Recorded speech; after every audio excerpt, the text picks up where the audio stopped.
Heather, A through Z. Let's go with R.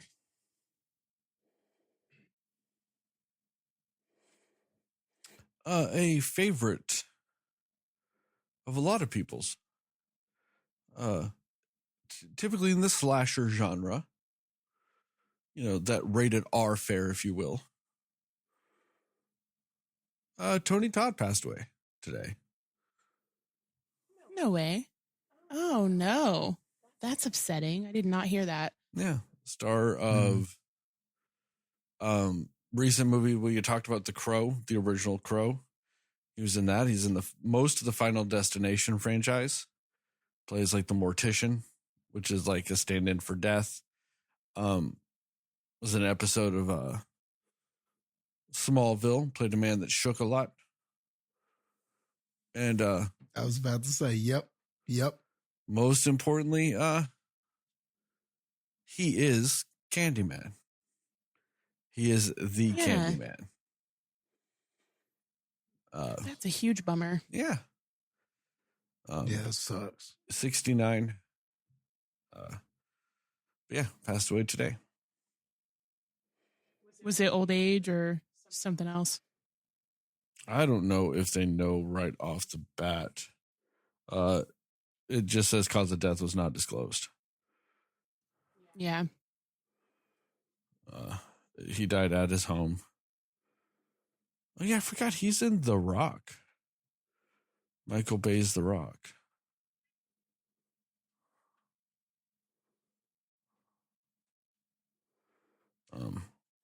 Yeah.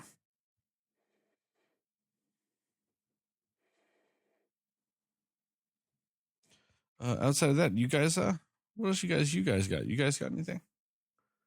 Also, Quincy Jones. Yes, Quincy Jones. Super sad as well. Mm-hmm. Father of Rashida. Did a lot of music for stuff, for like movies. And he produced a lot of stuff too. Yeah.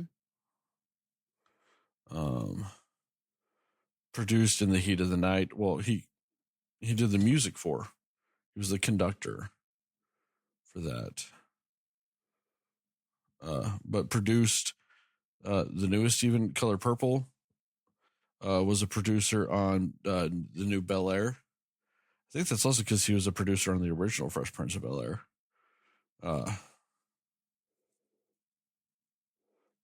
He was a producer of Shaquille O'Neal's Steel.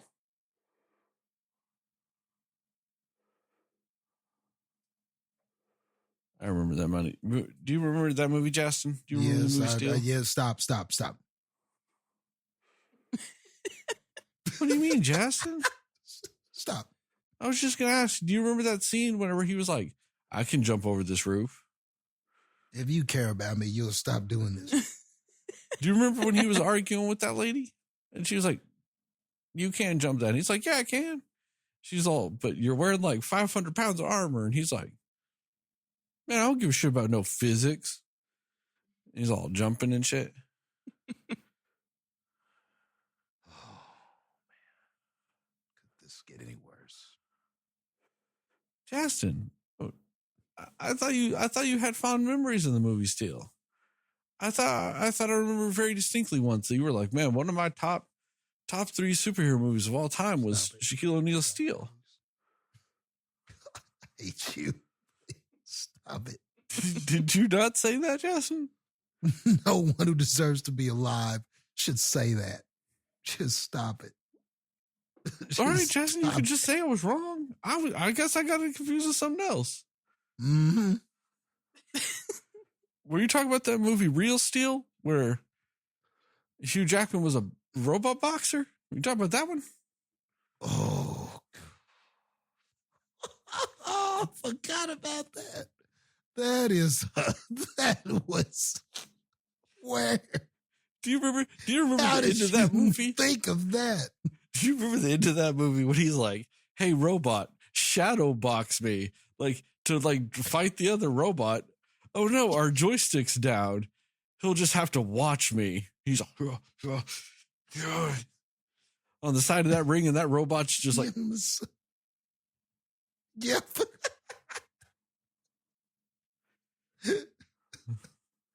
Oh, I can't believe. I mean, I guess it saves me the trouble of watching that movie. Yeah, please don't. If you value your life, don't watch it. What did you say, Heather? I said no words. No words were said. It's fine. You said you've never seen Hugh Jackman's Real Steel? I somehow did miss that.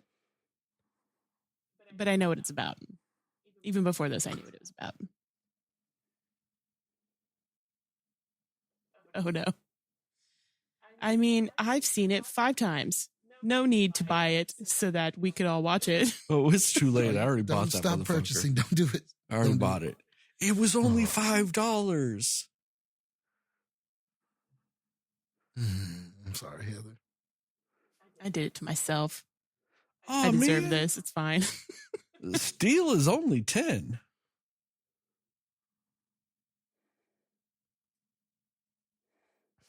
I ain't buying no damn steel. I ain't buying no damn steel. Please, That's where you draw the line. I can't buy no steel. If it was $5, I would have bought the fuck out of it, though. But I can't buy no steel. Oh, man.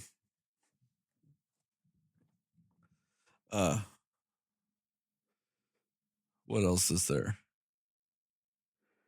I'm trying to keep the news and whatnot movie related. Because otherwise I'll go off on some shit. I'll make a lot of people mad. Oh yeah. This one AI company, the founder of one of the 9 billion AI companies that we have right now, was talking about how by the year like 2035, in his mind, we will have unlimited content because you will be able to use AI to make any show or movie you want. As in, they don't even produce content anymore. You just go, I want to see a dragon movie with Gina Gershon, and it will make it for you. Jastin actually got so excited about that, though. Wow. Yeah, that's crazy. But also that's impossible, right? And I'm not talking about from this or that or whatever. I'm just talking about it can only AI is based on what you input into it.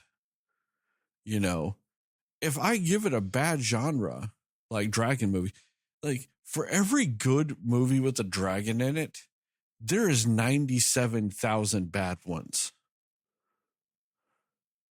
And no offense to Gina Gershon, but for every one good movie she's been in, there's at least 27 bad ones.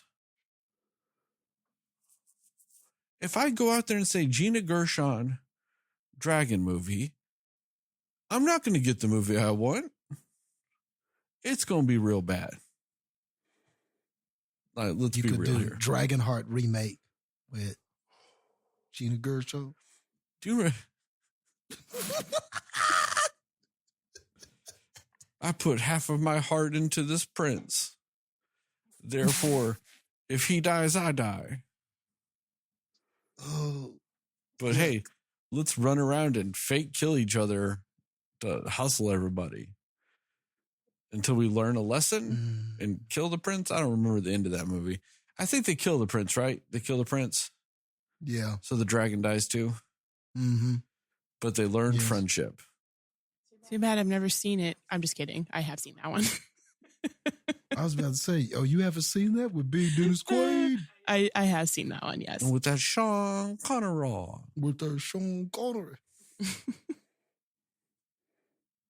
I remember seeing it because my brother liked it a lot when we were little. And it was just always one of those movies on Stars or one of those channels. So it was just always kind of on. I was always kind of bored by it, though. I like a lot of bullshit. Especially when I was a kid. But your brother liked Dragonheart? I believe so. Yeah, I just remember we had it was on all the time. It sounds like young your brother sucked. But also, that just kind of reminded me, Jastin, have you still not seen Dungeons and Dragons? I have not. I'm sorry. It's okay. I apologize. I'll keep checking in. One of these days it'll be, yes, I saw it and I loved it. Yes, and we can talk about it for a few minutes. That will happen. I promise you. Did you guys know that there was a sequel? The Dragon Heart? Did you guys know that there are 2 different sequels? What do you mean 2 different? There is Dragonheart: A New Beginning and Dragonheart: Vengeance. Nope, had no idea.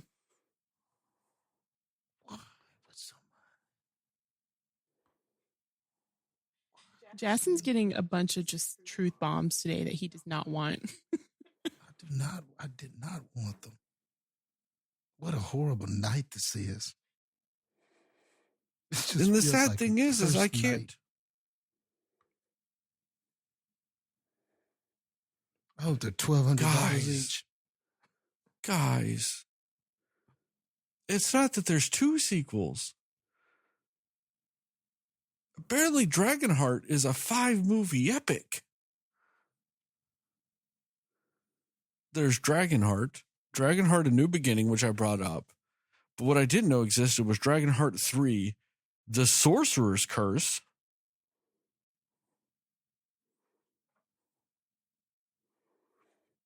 And then Dragonheart Battle for the Heartfire. And then Heartfire? Then Dragonheart Vengeance. Oh, stop. You're making this up. No, I'm not, Jastin.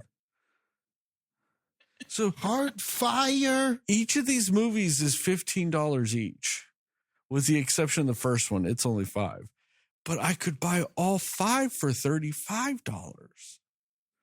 And then they're only $7 each. Almost sounds like a steal, guys. Jastin, if you had to name the 17th movie in that series, what would you name it?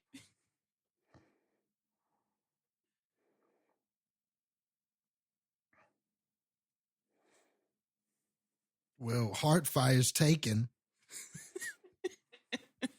Immediately the mind goes there, of course. Yeah. And I like how it's Heartfire. It's the battle for the Heartfire. So you're telling me I'm supposed to already know what Heartfire is and that they're battling for it? They're battling for it. Man, a lot must have happened in Dragon Hearts 2 and 3. They got the Heartfires now.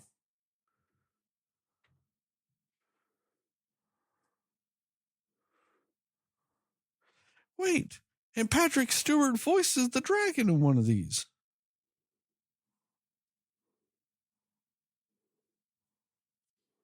In Heartfire, Patrick Stewart voices the dragon in Heartfire. Man, I'm going to have to find him at a Comic-Con and ask him why he did that. Oh, he'll probably tell you a paycheck. Yeah. Right. I mean, like, how spread out are these movies?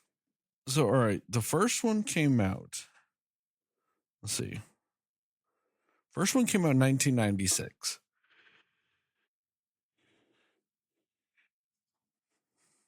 A New Beginning came out in 2000. Fair enough. 4 years later, like sci-fi movie shit. Dragonheart 3, The Sorcerer's Curse, came out a cool 15 years later in 2015. Then you got that Heartfire that's in 2017. So they're actually making this a franchise. Dragonverse. And then Vengeance came out 2020. The Heartverse. That's the name of the next movie. The Heartverse. The Heartverse. Yeah. So there's an ice dragon in Vengeance. Do you think in the 6th one there'd be like a lightning dragon? No, like if we're going off Venom 3 rules, there's like a lightning dragon now. That the egg got struck by lightning when it was a baby. Yeah, we'll get all the elements and stuff in. That'd be pretty sick.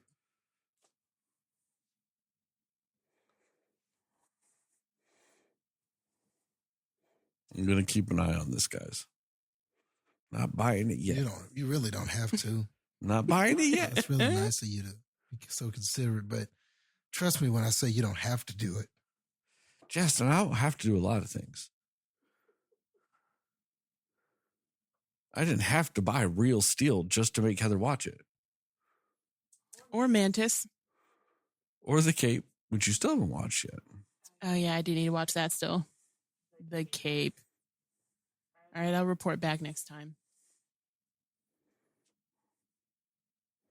I don't forget these things. Because you want to watch us be tortured.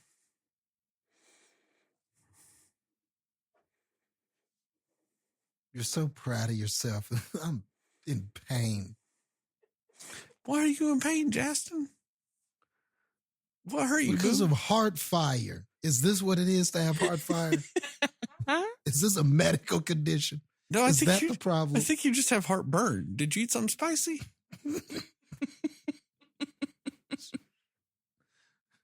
My aunt would call it the angina. Do you got that angina? You eat some Burger King today? Stop it. I was so excited to get on here. Now I just feel awful. Oh no. We've defeated your spirit. I'm so sorry. Were you excited about our movie?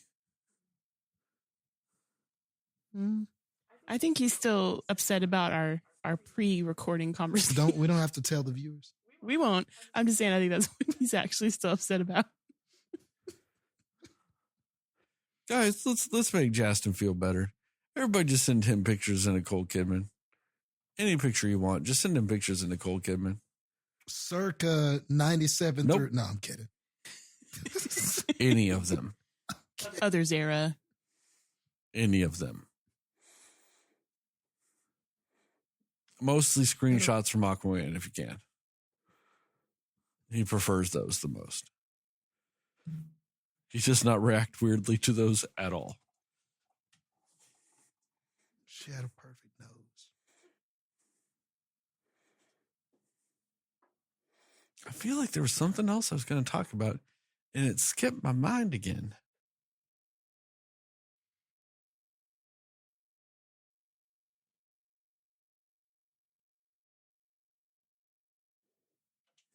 Oh no, guys.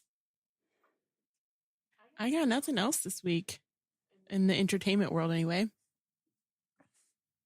Yeah, I don't either. I guess that's fair, guys. I guess that's fair.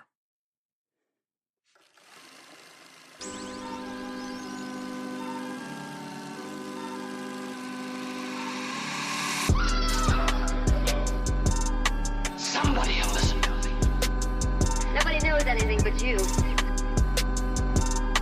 All right. Are you ready? Yes. Come on. Cinema Slayers. Hey, Cinefans, and welcome back to another episode of the Cinema Slayers podcast. I'm Sterling. What happened, Jastin? Nothing. I just saw something Heather said. It's okay. You can keep going. Okay. That was I know what you're talking about. That was alarming. It's just oh my God. That was an unpleasant surprise. Oh my goodness. He just keep going, man. Disturbed look on his face. And I was like, oh no. Oh my God. Did Justin get bad news? Man, I walked in. That was a jump scare. Justin, right, you were looking at that like you just bought a dog and it died. Like I was, man. Oh, what's happening? Oh, it's that heartburn, Justin. That heart fire. We have disrupted your whole spirit today, man. What was that? Okay, guys, let's just Cinefans out there. I am so sorry. This is probably going to be a weird episode. Not from the movie. The movie's actually fairly straightforward. we're probably all going to kind of feel roughly the same about it. I feel like it's going to be the most straightforward with the movie itself, but everything we talked about beforehand and this and that, we are all loopy, guys. I'm off. We're in a mood. Why'd you send that photo? Why did it look like that? I can't deal with y'all tonight. I just can't. Yeah. I can't. I just can't deal with this. Guys. It broke me. I couldn't expect that. I was almost worried, Jastin. I was like, I saw the look on your face, and like legitimately the first thing I thought was like, wait a second, I didn't say the name of the movie yet. Jastin doesn't know if we watched the wrong one again. I thought it was that again. That like you thought we were watching something else. We watched this, you're like, ah, shit. Like, that's what I was thinking when I first saw your face. But then I was like, wait a second, I didn't even say the movie's name yet. What is this?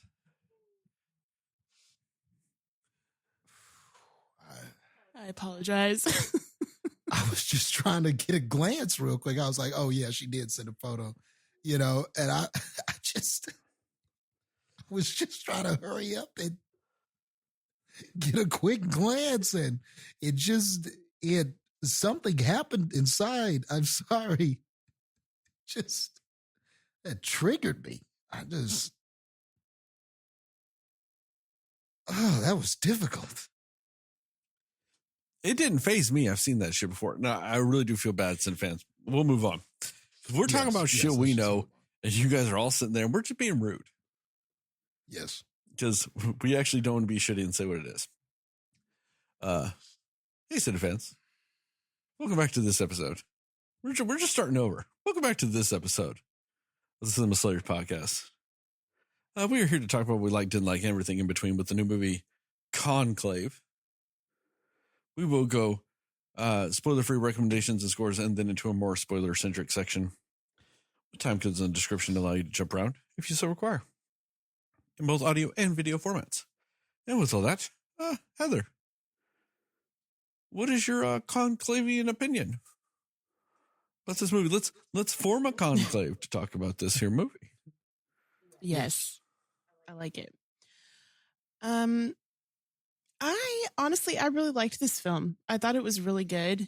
I knew just kind of the bare minimum about it going in, but yeah, I mean, honestly, like, you're not going to find a weak performance in this film. Obviously, like, our main character is Ralph Fiennes, and he's one of the best there is. It's no different here. We got Stanley Tucci. He's incredible. I love that man. He's a national treasure. But I will say, like, maybe this is too telling of myself, but like most of the things that I've seen Stanley Tucci in are where he's in his like silly humorous roles or like the sidekick character roles or whatever. So I have not seen a whole lot of him in more serious roles. He's actually just really solid. Like, he's a really solid actor. And do you not see the end of Devil Wears Prada? This is true. That does. But that movie I don't consider, but you're right. That him at the end of that movie is great. He's great. He's just a lovely person. I think he's like a Hall of Fame supporting actor. Oh yeah. He's the best supporting character or actor you'll probably ever get. Like, he's got to be one of them, right? Like, he's got to be one of the best. Like, he's got to be one of the GOAT. I mean, supporting actors. If you really break it down and you really look at this man's career, to me, weirdly enough, he's very much a Troy Aikman, where he might not have had that movie that was just like the Hall of Fame movie. He might not have had this and that. Like, if you look at Troy Aikman's career, God, that man benefited from having all the talent in the world around him. You know, having the greatest running back of all time next to him, you know, and all these things. He benefited from so much, but at the same time, he was that cornerstone piece, though. You know, he might not have been the best at his position, but he was the only person at his position that could do what he did with that team, almost type of scenario, to where Troy Aikman is a Hall of Fame quarterback. He won those 3 Super Bowls.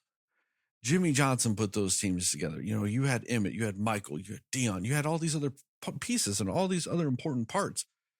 But like in the end, he was that keystone element.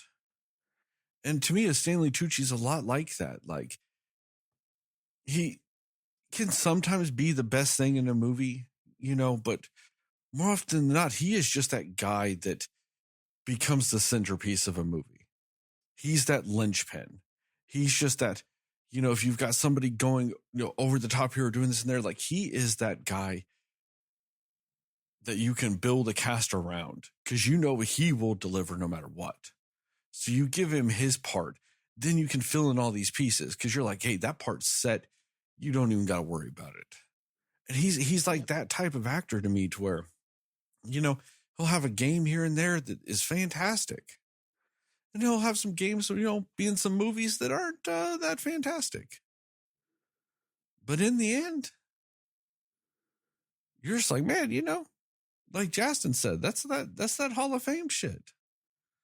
Because even if he's in a bad movie, he never turns in a bad performance that I've seen anyway.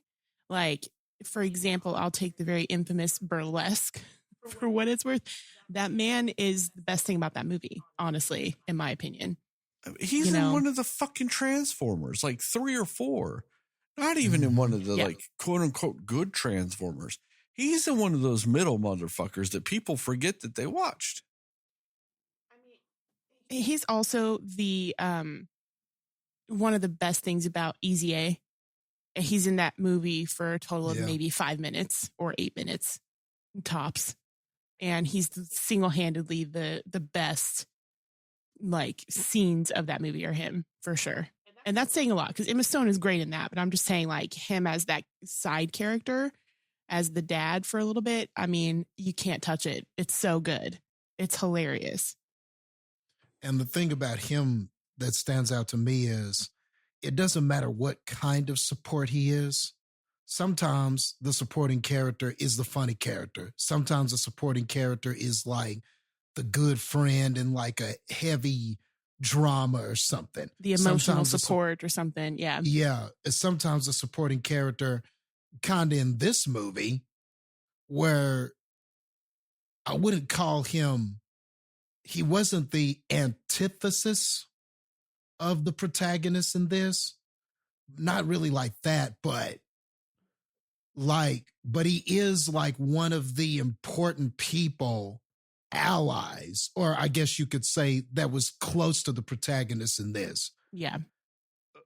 But it doesn't matter what kind of supporting role you ask him to do. It just seems like he always nails it. If he's got to be funny, he can do it. If it's got to be dramatic, he can do it. If he's got to be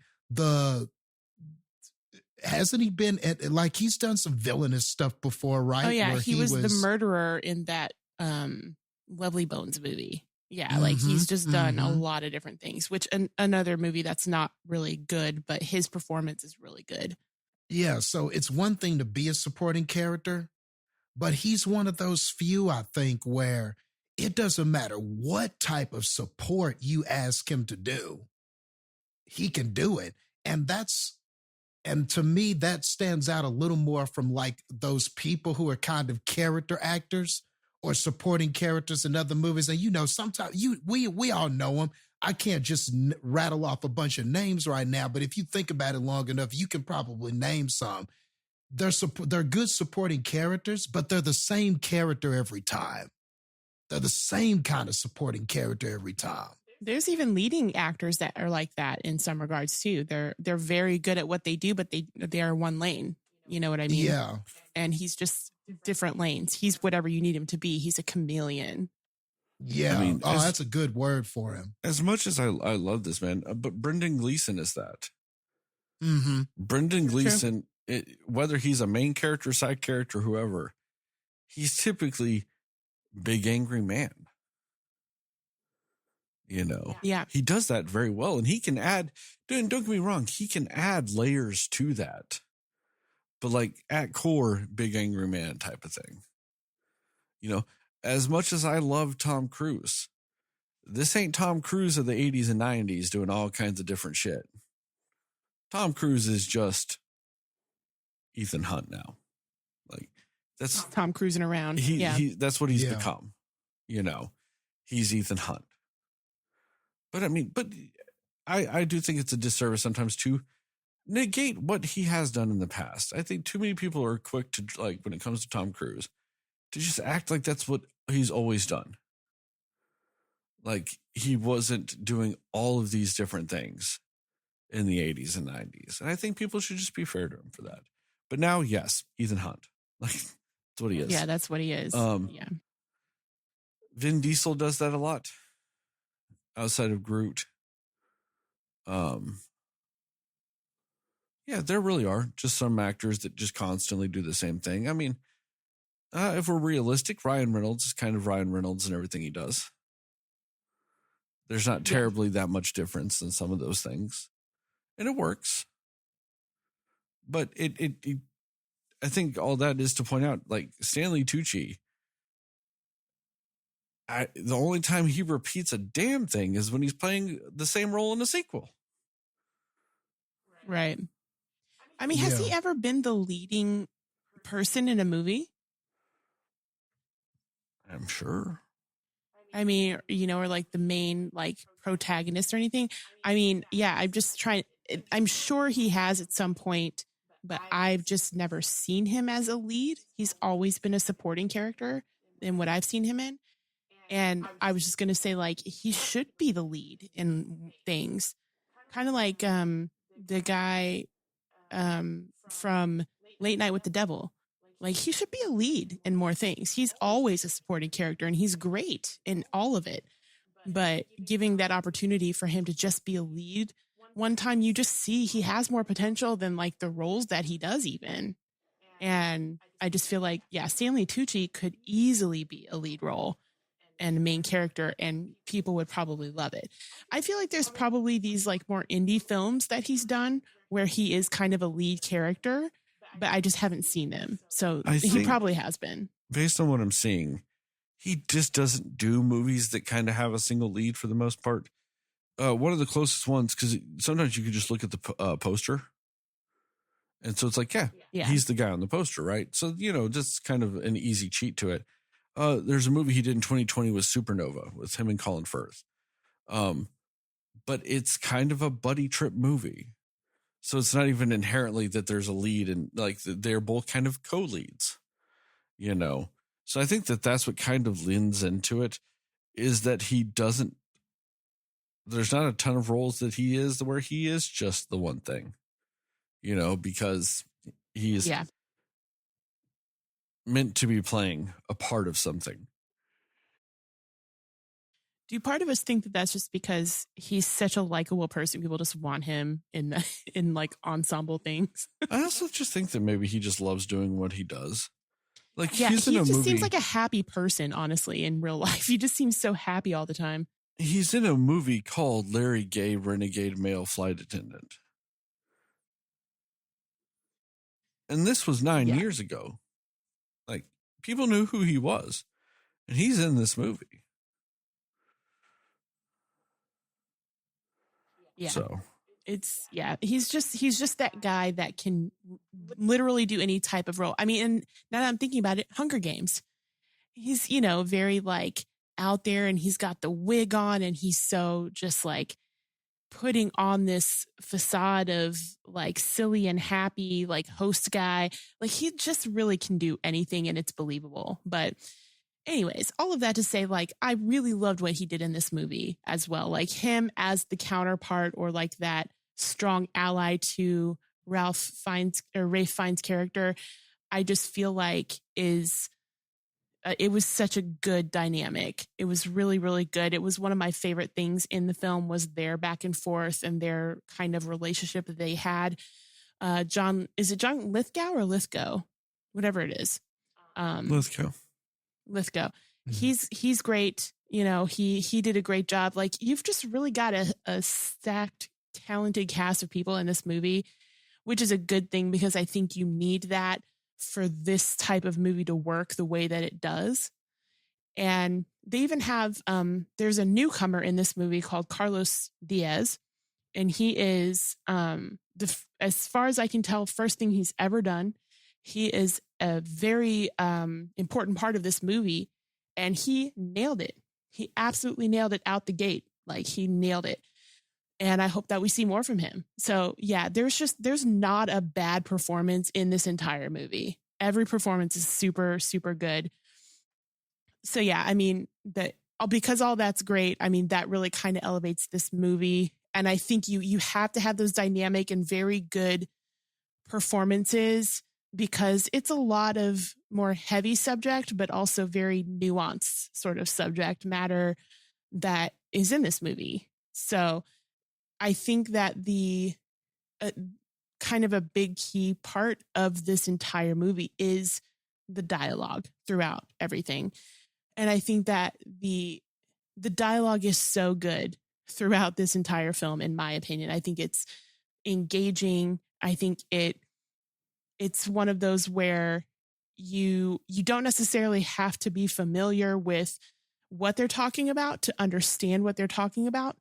But if you are familiar, you also are like, oh yeah, this makes sense.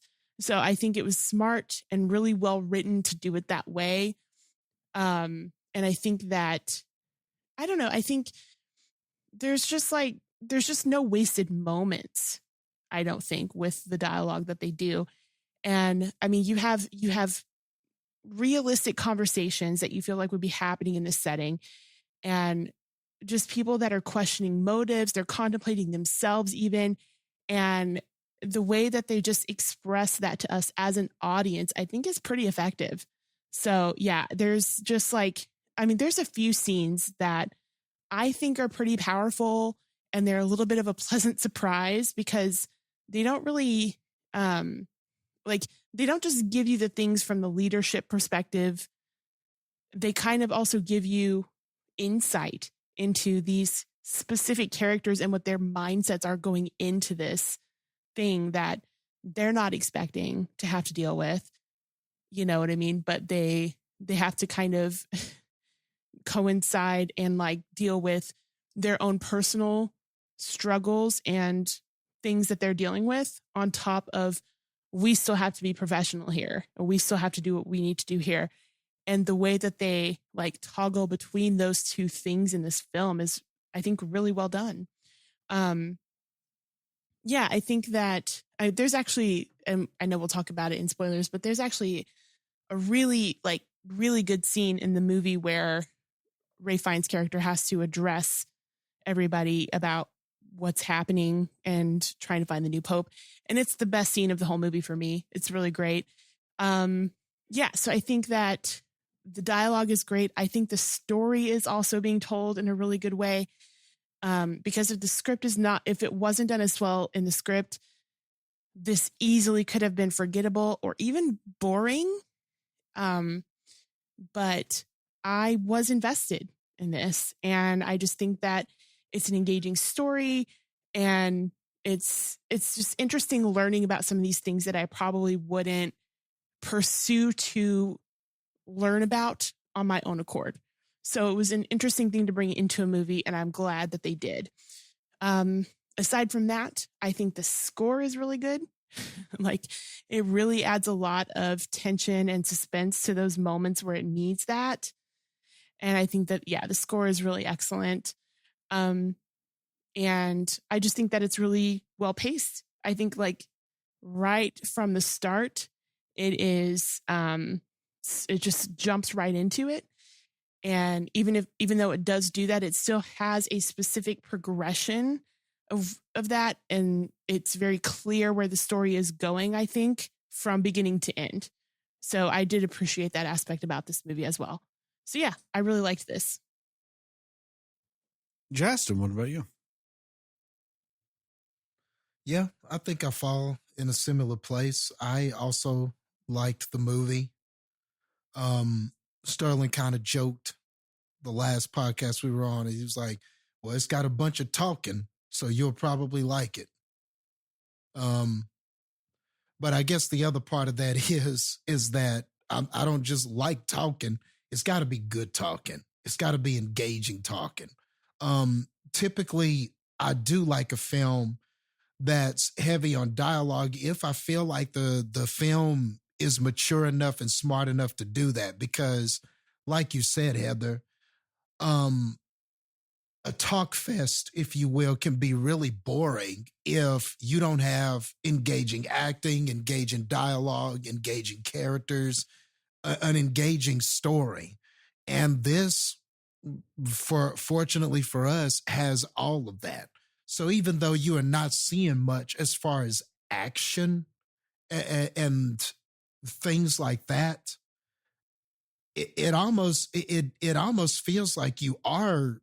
But it is, in a way, in its own kind of way, is an action movie of dialogue, because there are definitely parts where you feel the pressure of these characters and what's happening. And there are parts where it really feels like something is at stake. And then there are parts where there may not be a ticking time bomb, but you do feel the weight of time and the need to resolve what is happening.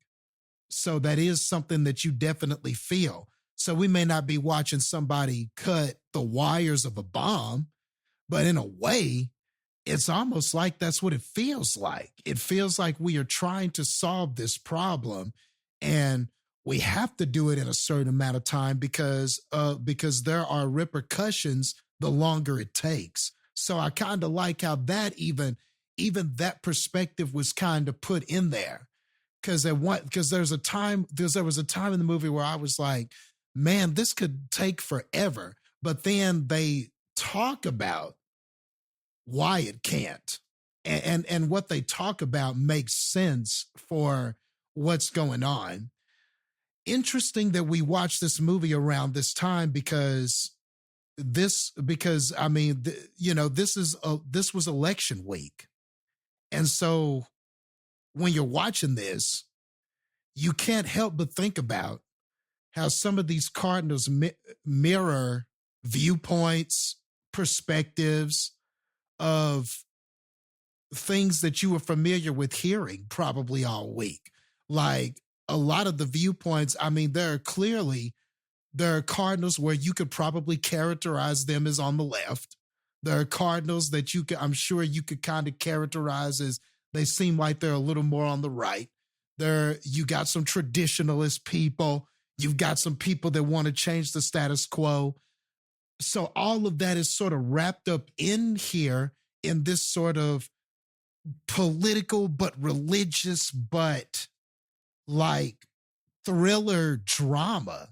And all of those things together could be a disaster in the wrong hands, or with somebody who maybe is trying to do the wrong thing here or trying to sway you in a certain direction or whatever the case may be. But I think the strength of the movie, even though it's got a lot of strengths, and definitely maybe the biggest strength is the acting. But I also think, though, that one of the biggest strengths of the movie is just what it's trying to say. And there's this real message about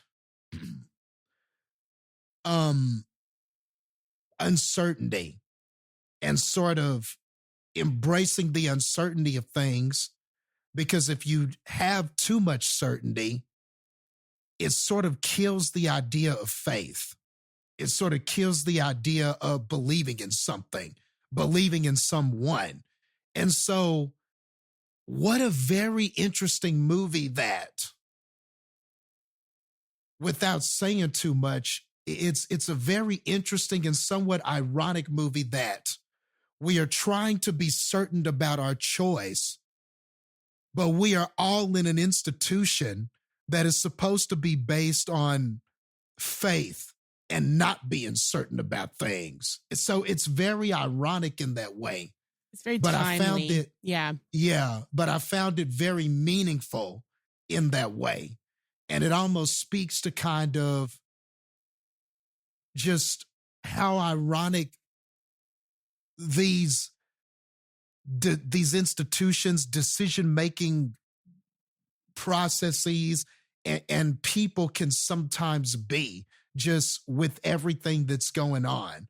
So all of that was interesting. And even if you don't care about any of that stuff, I think it's just an intriguing story on a bare bones scandal thriller, trying to unravel the mystery of who do we pick, and that's the interesting thing too. In some ways, it's almost like a whodunit thriller, but instead of whodunit, it's like, imagine a who should do it. That's the interesting thing about this movie. It's a who should do it, but it's told like a whodunit, if that makes sense. That may sound like it's not making sense, but I promise if you watch the movie, it does. It makes a lot of sense. And I can explain that probably better in the spoilers. But that's the interesting thing about this movie. So, yeah.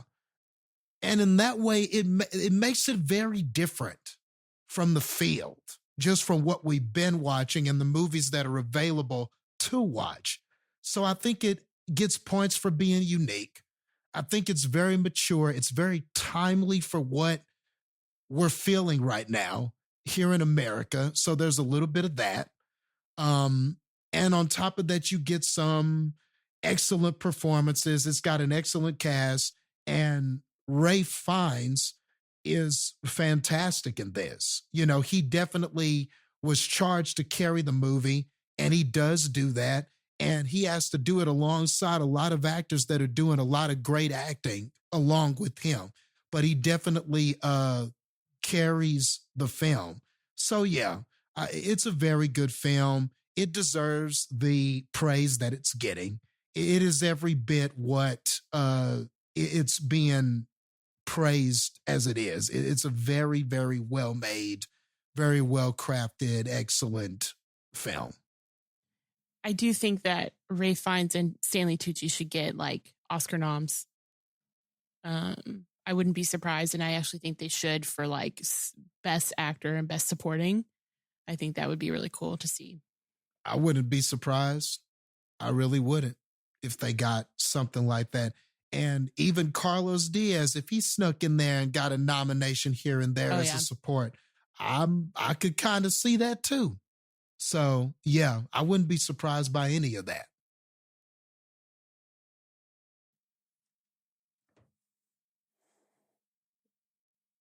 For the most part, I agree with you guys. It is all the things you said it was, both of you. I just don't think I loved it as much as you guys. It's got great dialogue. It's got great acting. It's got a fairly intriguing plot. I just, in the end, wasn't gripped, though. It didn't grab me. It nudged me. It didn't grab me.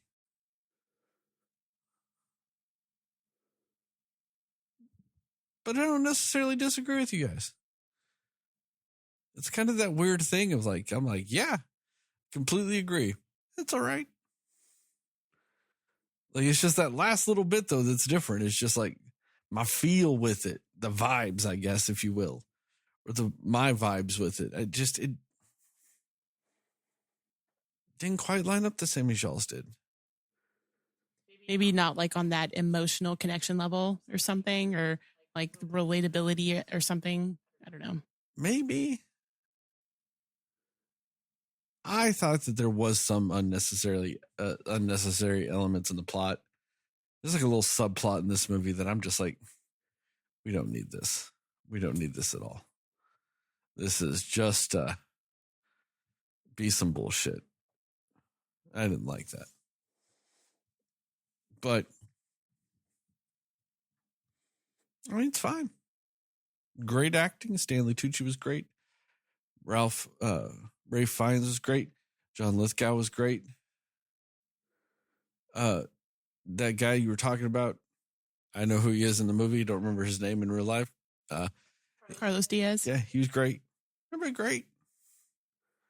There's those other people in the movie. The woman that played that like head nun, she's great. Isabella Rossellini. Yeah. Sure. Everybody great. It's like when you got a lot of really great ingredients and you're just like, I mean, yeah, it was a good meal. I ain't writing home about it. I ain't going, this is the best damn meal I ever ate, but I'm still satisfied with the meal. Yeah. Still good. Still feel nourished. Still feel happy. You know? Just don't love it. I like it. I really like it. I don't love it. I'm trying to think of an exact meal I can equate this to. I want to do one of those classic Sterling food allegories, if you will. And it's not quite coming to my head. But it will. You know what? I guess you know what this movie is to me? It's Italian food. I don't love Italian food. I think Italian food all relatively tastes the same. If it is a tomato-based sauce, guess what? It tastes like every other tomato-based sauce. Alfredo, rather overrated. Pesto, I like it, still slightly overrated.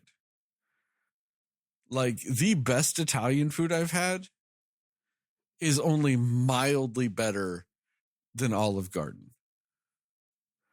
which is only mildly better than Fazoli's, if you know what I'm saying.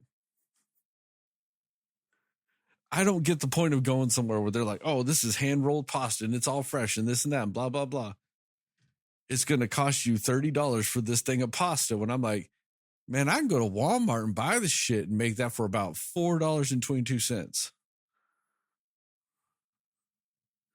And to me, it'll taste the exact same.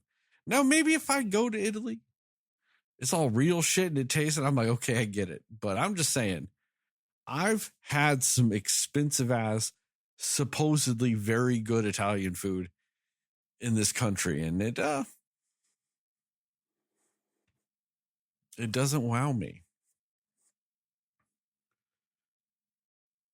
I think that's kind of this. It's you know, because there's some people, they're like, I could eat Italian for everything. You know, it's like their favorite food. And I get it. Like, to them, they're like, oh no, this pasta shape tastes different than this pasta shape. Not because the ingredients are different, but because of the way it holds the sauce in its noodle structure is different. Therefore, you get more flavor from this and this. Like, sure. All tastes like some fucking pasta to me, though, man. Like, I think that's kind of the difference here, guys. This movie is like Italian food to me. Sure. But it doesn't ever make me jump. I don't get excited about it. I ain't never gotten fucking excited about no noodles and sauce. That's all I'm saying.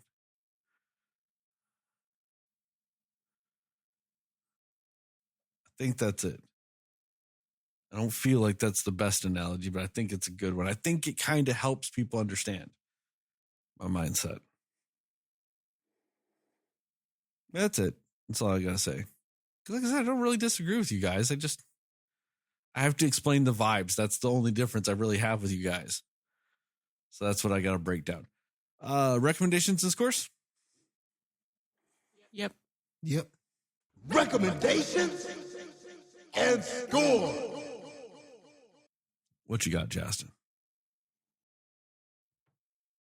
Yeah, it's going to be a recommend. I don't see a reason not to recommend it, just unless maybe if the subject matter doesn't interest you, or you know that there might be a select people that are like, I don't want to see anything with this topping on it. You know, if we're going with food analogy, you know, I don't want anything that has these ingredients, you know.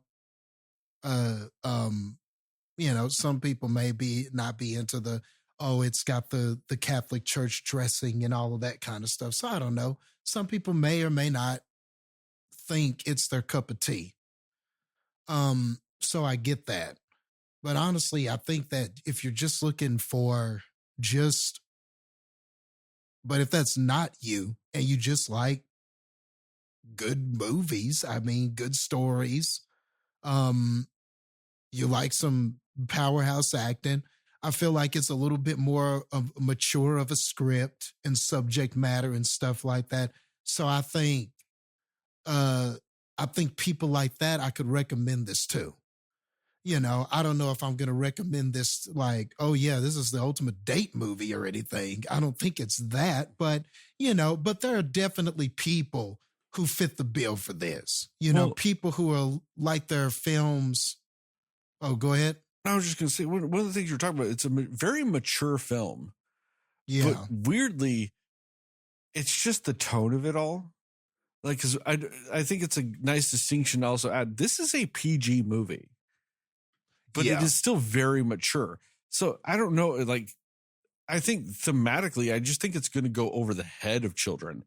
Not that it'd be inappropriate for children to watch. I just don't think they'd understand it. Yeah. The total complexities of this movie, but not a single fuck. That blows my mind. Most talkie movies to me at least have one fuck in it, man. You know, they're like, what the fuck are we doing here? We're the goddamn Catholic fucking church. And they don't say that once. Get that. Maybe that's what you needed. Maybe that was the maybe that really part is of the it. Italian food you didn't get. I cannot maybe you were just... imagine a room of like 30-something grown men and not a single person says a fuck. Not a single fuck. Especially when people are at least outside smoking, you know? Because they're outside like chain smoking and then like not a single fuck. I don't buy it. Very shady. Yeah. Maybe that was the what was missing for you. But yeah, the way you're saying it is right. I don't mean mature like, mature content like Stanley Tucci's naked in it or like there's blood or anything. I don't mean that. It's more like you said, mature as far as the subject matter. The themes of it. The themes, the depth of what is happening. In the story is what we're talking about here. And I just want to bring that up as a distinction just because you're using the word mature correctly.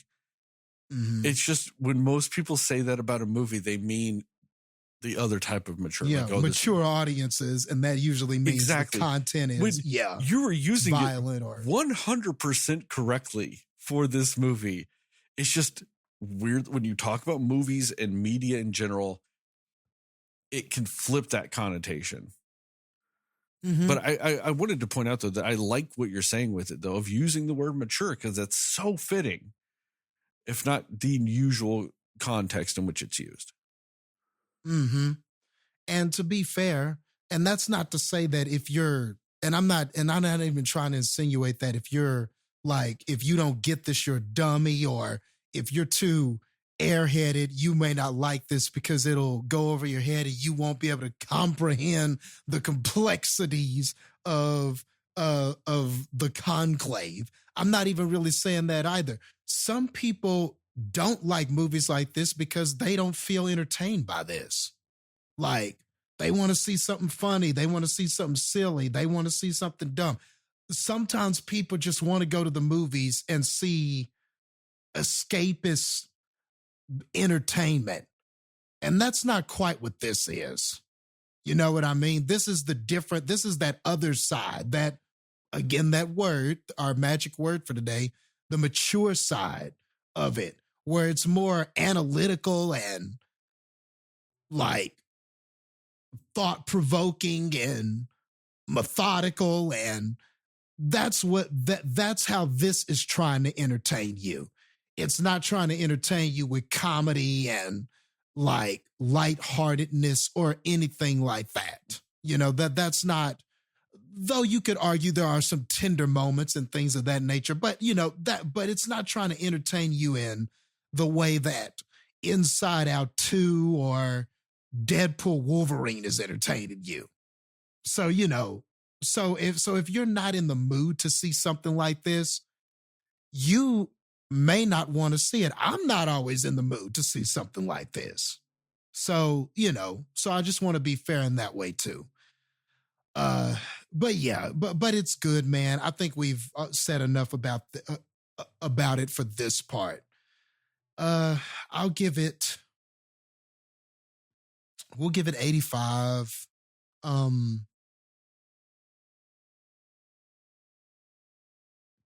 85 explosive turns of events out of 100. Heather, what about you?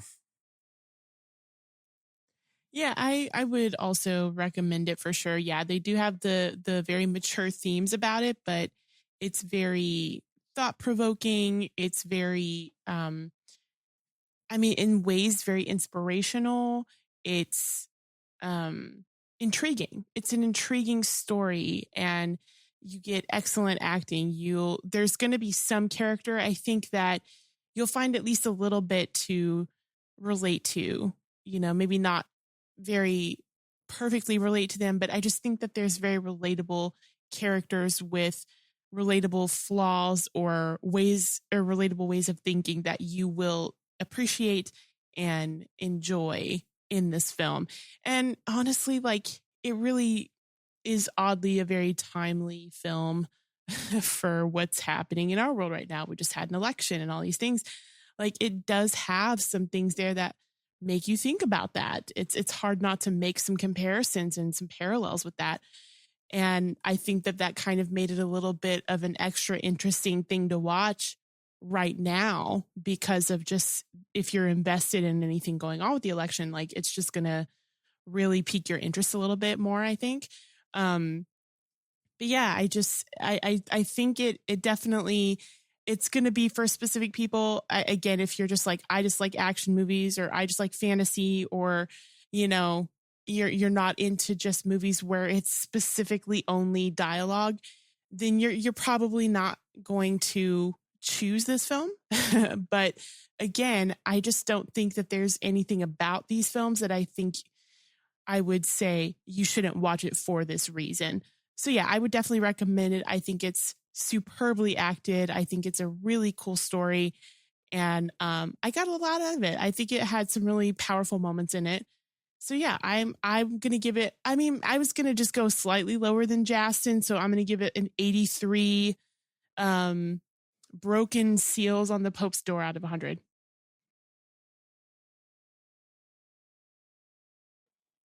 Oh no, guys. You guys are giving it such high scores. Oh no. I'm going to fuck it all up. Not by much, but I will. It's good. Yeah, you should watch it. I agree. It might be one of those ones where you got to plan out when you watch it. I like a lot of different kinds of movies, but I'm not gonna lie.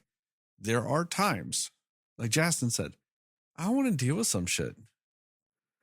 Sometimes I'm just I'll put on one of my background movies, and I've got dozens of those, and they're all kinds of different genres. Chef, background movie for me. Dungeons and Dragons, background movie for me. Starship Troopers, background movie.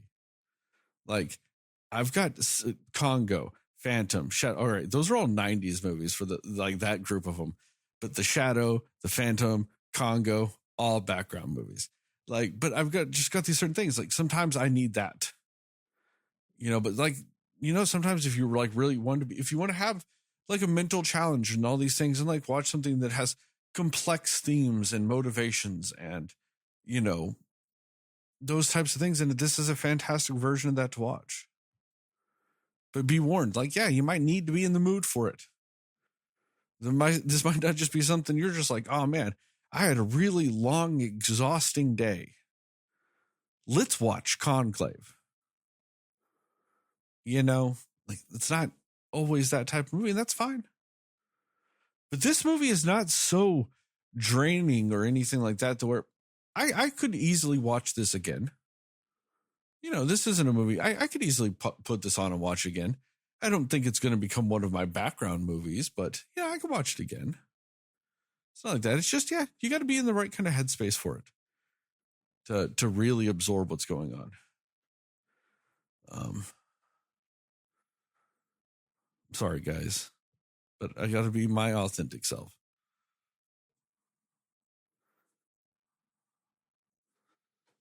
I'm going 73. 73 for a movie about the Catholic Church in the year 2024. I'm really surprised this movie is genuinely not sacrilegious. Out of 100.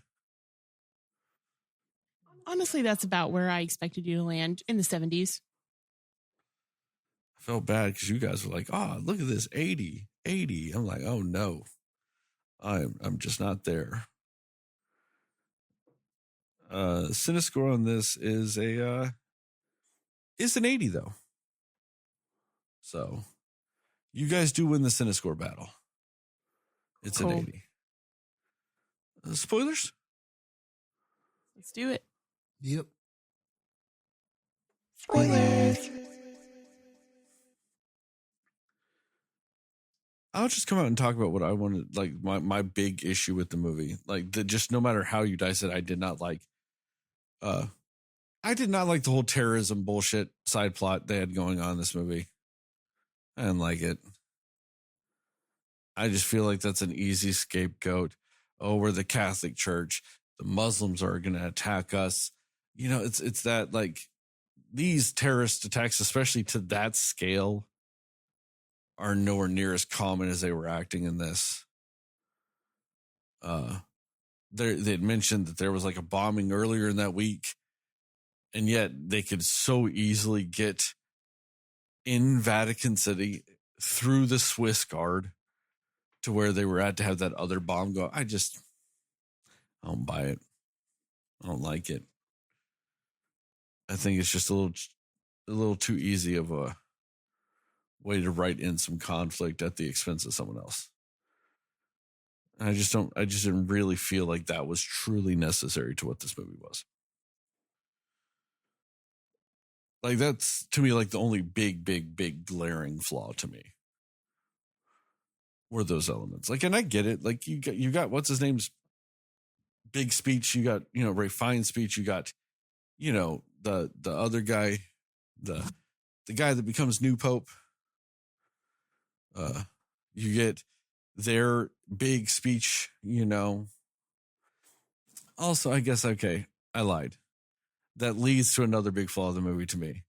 He gives that one speech and then just like wins by a landslide. The very next time they vote, they're just like, oh yeah, it's just landslide win. You know what I mean? I'm like, yeah, because I was like, I didn't really think about the terrorist side plot as I guess I didn't really think about it that way, because for me, I guess I just figured it as this is the event that led them to be like, we need to figure out now what we're doing and like who we're choosing. It was like that thing that got them to make their decision. So I guess I figured like, oh, I guess that's why they have it in there. But you're right. I could see why that would be a little bit problematic to do it that way. But I agree. I think that as much as I actually like their decision to make Benitez the Pope, that was the part that I was like, that's probably the part I'd say is the least believable of like, he just gets all of the votes after one speech with all of these people who have been so very set in their ways of thinking for so long that they just immediately are like, you know what? You're right, guy. You should get it. Like, I do feel like that was a little bit of a stretch. Although I did feel like when he gave that speech, I was like, this is where they're going with it. I could totally tell. But I agree with you. I think that was a little bit of a stretch. It kind of rubbed me the wrong way that there were so many like cardinals in there just going, hey, we're going to be hella racist right now. And he gives that speech and they go, I've changed my racist ways. Yeah. And just, I don't buy it. What about you, Jastin? Not about necessarily about this. What are your spoilery thoughts? What are your thoughts? All right. Well, I think just what I liked about the movie is kind of what I alluded to earlier, is that the way it's all set up is it really is a lot like a whodunit in a way. We start off and we've got a dead body. And and so, you know, and maybe not a dead body like, oh, somebody's been murdered and we're all on this boat and we've got to figure out who the murderer is. But in a way, it was similar in that we start off and the Pope is dead. And now we've got to make a decision. And like how you got your lead detective on the boat and he's got to go through all these candidates and figure out who the murderer is. Well, similarly, in this situation, we've got a dead body. The Pope is dead. And we've got a cardinal who has been tasked with leading this, with being in charge of this conclave in hopes of trying to find out who is the best candidate to be the next Pope. So instead of who is the murderer, it's like, who is the Pope going to be? And so essentially you are going around trying to unravel this mystery of, okay, who is the best candidate? And so I kind of liked that. It felt like they sort of took a formula like that. And we know how a movie, like how a whodunit movie builds tension and there are twists and turns and they make you think, well, maybe this guy is good, but then we get a little more evidence. We get a little more information and find out, okay, well, maybe this person isn't who I thought they were. All of this sort of plays out like that, except we are trying to find the best candidate to be Pope. And I'm not familiar with the Catholic Church. Is the conclave real? Is this really how we decide popes? Yeah. Okay. So this is like right down to the smoke. Like that whole thing of the smoke through the chimney is a legit signal to as whether or not the Pope has been elected. I think it's white smoke is when the Pope is dead. Black smoke is when it's a failed vote at the conclave. And I think it's red smoke when the new Pope is elected, or it's either that or like red smoke is the Pope died and white smoke is the new Pope. It's one of those things. But yeah, okay. Like even down to that, like if the color of the smoke is one of the things they tell the Vatican City if the Pope's been elected or not. Okay, cool. So I found all of that, especially somebody knowing nothing about it. I found all of that quite interesting, and how you have to have a certain majority of the vote. And if nobody has that, then we just take a break, reconvene, and we keep doing it until somebody wins. So that's very interesting. I thought the whole process was interesting. So that was just a very intriguing thing. When you look at Ray Fiennes' character, or Cardinal Lawrence, like, I think the interesting thing is that you sort of have this person who was trying to resign, like he didn't want to do this anymore. And then, he's convinced to stay by the Pope before he died, and he is tasked with doing this. So he didn't feel like he himself was the right person. But the Pope had faith in him that he was the right person for this. And that's kind of like a reoccurring theme of this. There's a big theme about uncertainty. And he said something great whenever he was sort of talking to all the other popes. That there was just a line that he said, and I don't remember the exact line, but it was something like, you have to embrace uncertainty because certainty is the killer of faith. Or he said something to that effect, like that part of it is right, where he's like, without doubt, like certainty is it's either the death the of enemy. Yeah, the enemy or the opposite of faith. Like it is the death of faith. If you are certain in anything, you have no faith in it. Yes. And so that was really cool because I really loved that quote, that saying, that thought, that idea. And it really just sort of set something in motion for me inside of me because, or as I was analyzing the film, because like on one end, he is evaluating all of these cardinals, trying to be certain of the choice, while he himself is saying that you have to watch it with that. You know, you can't do that, you know, because if you're certain of, like we said, if you're certain about anything, it kind of kills your faith in something. So the interesting thing is that even though the character knew this, he seemed to be aware of this, but he had an arc of actually doing it with his actions. You know, it's one thing to say, but it's another thing to do. And, you know, when you're talking about religious stuff, a lot of times that's half the battle, right? Like, that's the big battle they talk about with a lot of this stuff. There are these instructions and there's these things that a person with faith is supposed to do and believe, and you're supposed to act on faith. And the funny thing is that the hard part is that a lot of times what we are trying to act on is certainty, you know? And so I like how the movie kinda plays with that idea. It plays with the irony of that whole thing. Here we are in this faith-based institution trying to be certain about everything.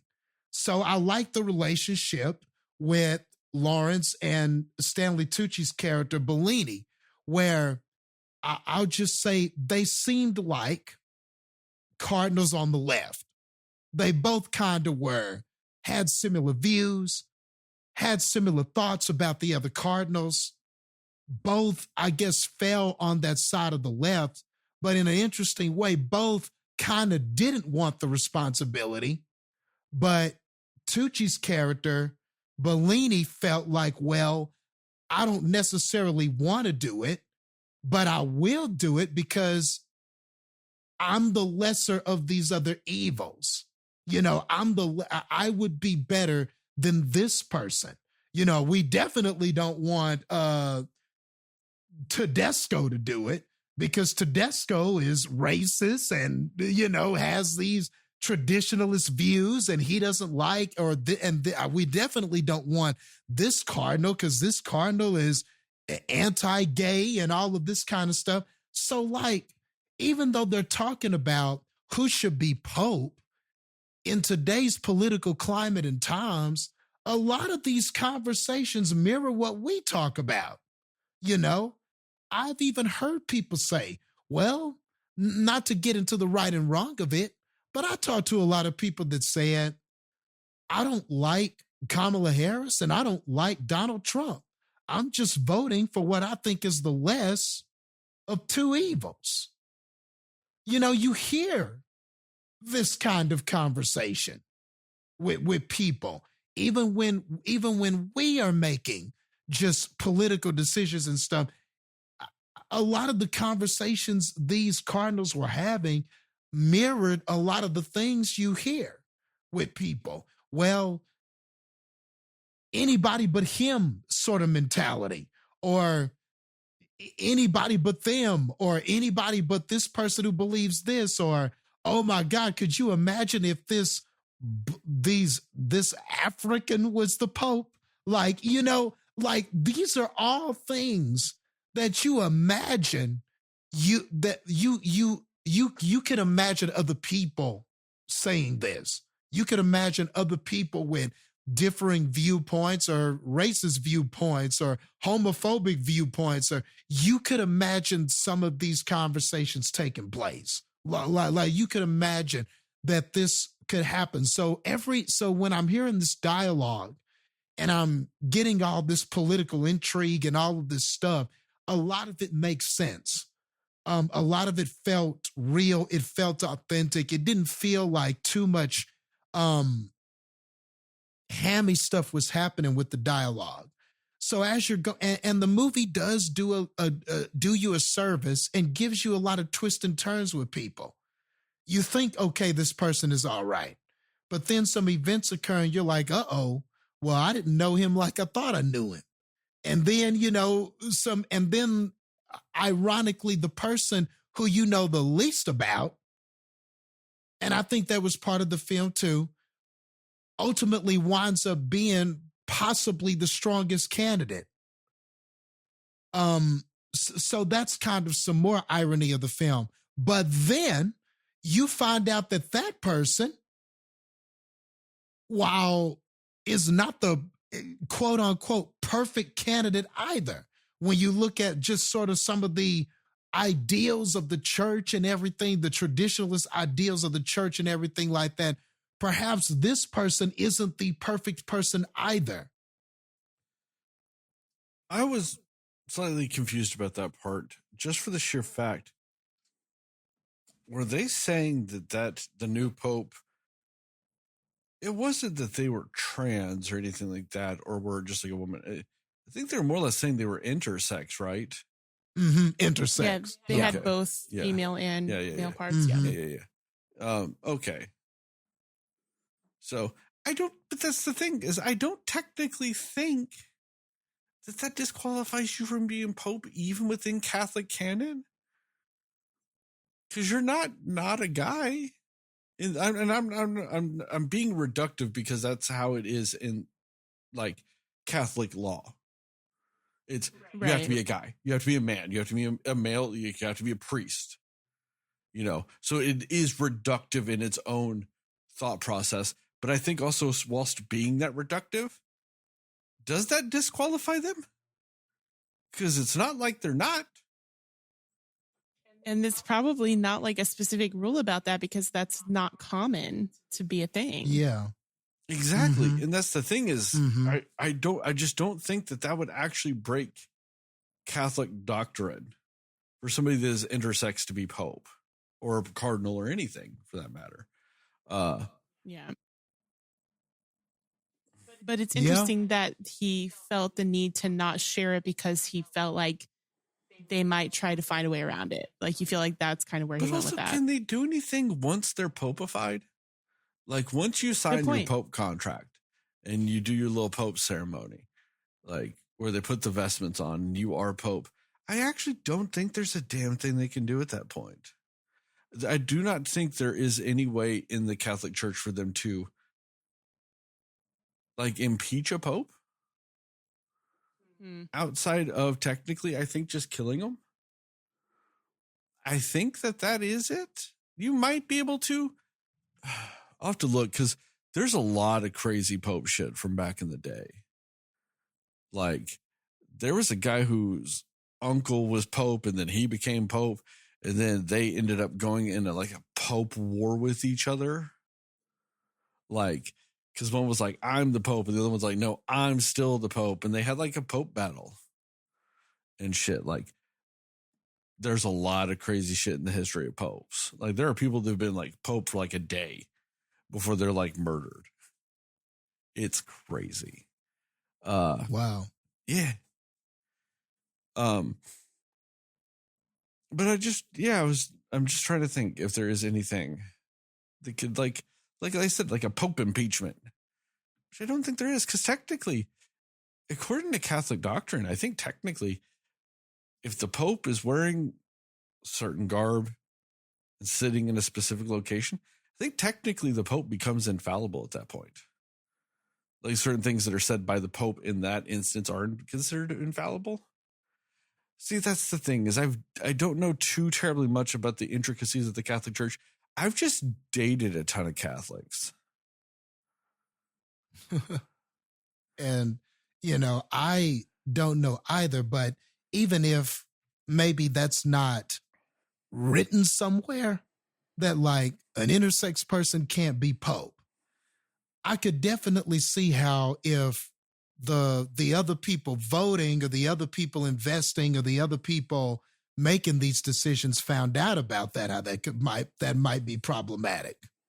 I could see, do I care? No, I don't give a damn if an intersex person is a Pope, but I'm pretty sure you can find some other cardinals and some other people and some other church members and some other people who would probably care about that. Now, Jastin, but would it also not be technically more fair to say that you really don't care who is Pope in general? Probably so. I mean, just to be fair. Yeah. You really don't even care who that would it is. be a fair assessment of me. I mean, no, and that's fair. Like, I get like why you would hide it, especially from the Cardinals and all this other stuff. Because, like I said, popes have just been assassinated by the Catholic Church itself. That is not out of the realm of shit they will do. Now, you would like to think in 2024 we're past that, but are we? So I get why you're keeping that secret no matter what. The other Pope knew, Ray Fiennes knows, and that's really all it's got to be. And I think what I really liked about it in the film, though, is that so he finds out about that. And ultimately, what Ray Fiennes has to do is something that he hadn't done the entire film. And that was put his faith in this person, uncertain about what the outcome is going to be, uncertain about what this could mean for the papacy, uncertain about, because, he could turn around and wake up the next morning as Pope and go, you know what? I'm just going to tell everybody about my intersex today. And let the cards fall where they may, because this is God's plan. So everybody's going to know about the plan. Who knows what happens after this? But I loved it for the Fiennes character, because he is finally now, because he had to put his faith in someone, even though they weren't the quote unquote perfect candidate, even though they had something that could be problematic later for some people, even though maybe that characteristic was there and it could be, and even though this person is not necessarily as close to all these other cardinals, they don't know as much about him. So finding something out like that, it might be easy to sever ties or to say, oh, maybe we voted in the wrong person, et cetera, et cetera. But I love that at the end, the character had to have faith in him and be uncertain about what this could mean, uncertain about what the repercussions of this could be. And I think that was a great place for the character, because that character finally did something that they didn't do the entire movie. The whole movie was about him trying to be certain about who the Pope should be, and them trying to, whether he was trying to manipulate, whether he was trying to dig up dirt, whether he was trying to just simply give everyone a fair shake, or whether he was trying to make sure he himself wasn't being too biased towards one or the other. But still, I felt like the whole time his mindset was, it's got to be the right person. And I think at the end, the lesson was, there is never going to be this perfect person. There is never going to be this 100% perfect, squeaky clean person that is going to be able to do this. You know what I mean? I'm offended, Jastin. I think I'd be the most ideal candidate for Pope. Just saying. Okay. Do you know why? I respect. Do you know what my favorite thing confidence. about the Pope is? The fact that you call it the papacy. It's the papal apartment. I just love that it goes from Pope to Pape. Yeah. God, I love that That is conjugation so much. Because it is just out of left field. It's the Pope, but everything he does is papal. It's Pape. Yep. That's amazing. Yeah. Oh, I love that. That's why I even know the word, because it just sounds so weird. Papacy. It sounds kind of like a silly word. Yeah, It sounds like it's it the doesn't mean papacy. anything serious. It's the papacy with the papal apartment and the papal robes and the papal car. It sounds like somebody with a weird Southern accent just saying people, because it's papal. It sounds like some sort of art that you do with paper. Like it's some sort of, you fold Like papyrus. or Paper like mache. some sort of paper Oh, mache, So or instead it's of some paper sort mache, of art it's form papal with mache. paper. Oh man, think about if you were the Pope doing paper mache. It is papal mache. Oh, that is Paper mache. fantastic, Paper mache, dude. dude. Just imagine. If the Catholic Church got involved in a paper company, they'd be a papal company, a papal paper company. Oh man, Dunder Mifflin Papal. I'm sorry, Catholics, but you have to admit it's fun. It is kind of fun. I'm not making fun of shit. I'm saying it's fun. I love it. Yeah. And We're not poking fun. It's not even like a wardrobe or a costume or a uniform. It's a vestment. So it's your papal vestments. Oh, that's so fun.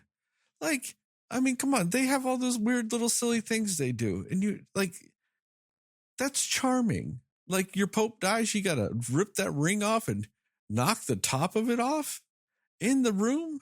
I bet that's accurate. A lot of the things they did, from my understanding, are very accurate to what happens in those instances. Cool. And I'm just like, that is crazy that like the Pope dies. You got to take the Pope ring, pull it off, put it on a thing and knock the cap off of it. So that means that the papal ring itself is like the same papal ring, and that they just knock the top off of it and they get a new one and they just melt that shit onto the new one for the new Pope. And also, come on, Ray Fiennes, your papal name was going to be John. Really? How many fucking Pope Johns have we had? Like, get into some of the fun ones. Like, I'm just saying. And see, What if I he didn't went realize Batman that style either. with it? And he's like, vengeance. I am Pope Pope Vengeance. vengeance. Pope Vengeance. And see, I didn't even know you could pick a name. See, I knew nothing about this. Yeah. All popes, that's not their name. Like, they pick their name. That's why it's like Pope John Paul II. It's Pope John the 19th. It's Pope Benedict the 47th. It's, because you're literally picking a name that most of the time another pope has had.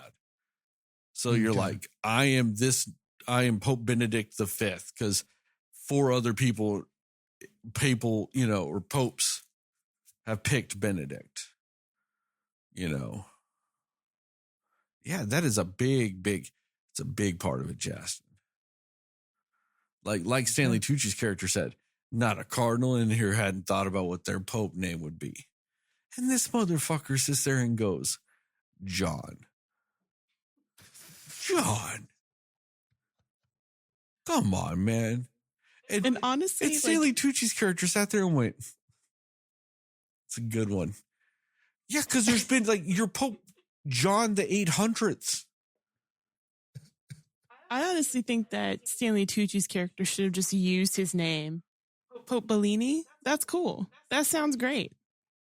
That sounds like a weird drink, though. Yeah, maybe that's why can I I get like a it. Pope Bellini? Yeah, Maybe that's why I have a That's because a Bellini is a drink. Yeah, it's like a peach Bellini. Yeah. If I'm thinking right, isn't that the same as a mimosa, but with peach? Instead of orange juice, it's peach juice. You Isn't could that be a right. Bellini? At least I think so. That's what they told me on Brooklyn Nine-Nine. They've never been wrong. Because that's what Rosa got drunk on before her wedding. I'm looking it up. A Bellini is a Venetian cocktail. Ooh, so it's right up there anyway. Sparkling wine and peach puree. So it's essentially, it's a mimosa with peach juice instead of orange juice. Yeah. Yep, Bellini. Nice. What's a Pope Bellini? Is a Pope Bellini the same thing, but they put a cracker on top? I kind of hope so. Or is yeah, it, that's great. Oh, you know what they do? They get sparkling red wine and peach juice. There you go. Yep. Now you got it all there. You got it all there. I really tried to be as non-sacrilegious as I could in this episode, and I think I lasted. We're about an hour and a half in before I really started going there. So go me.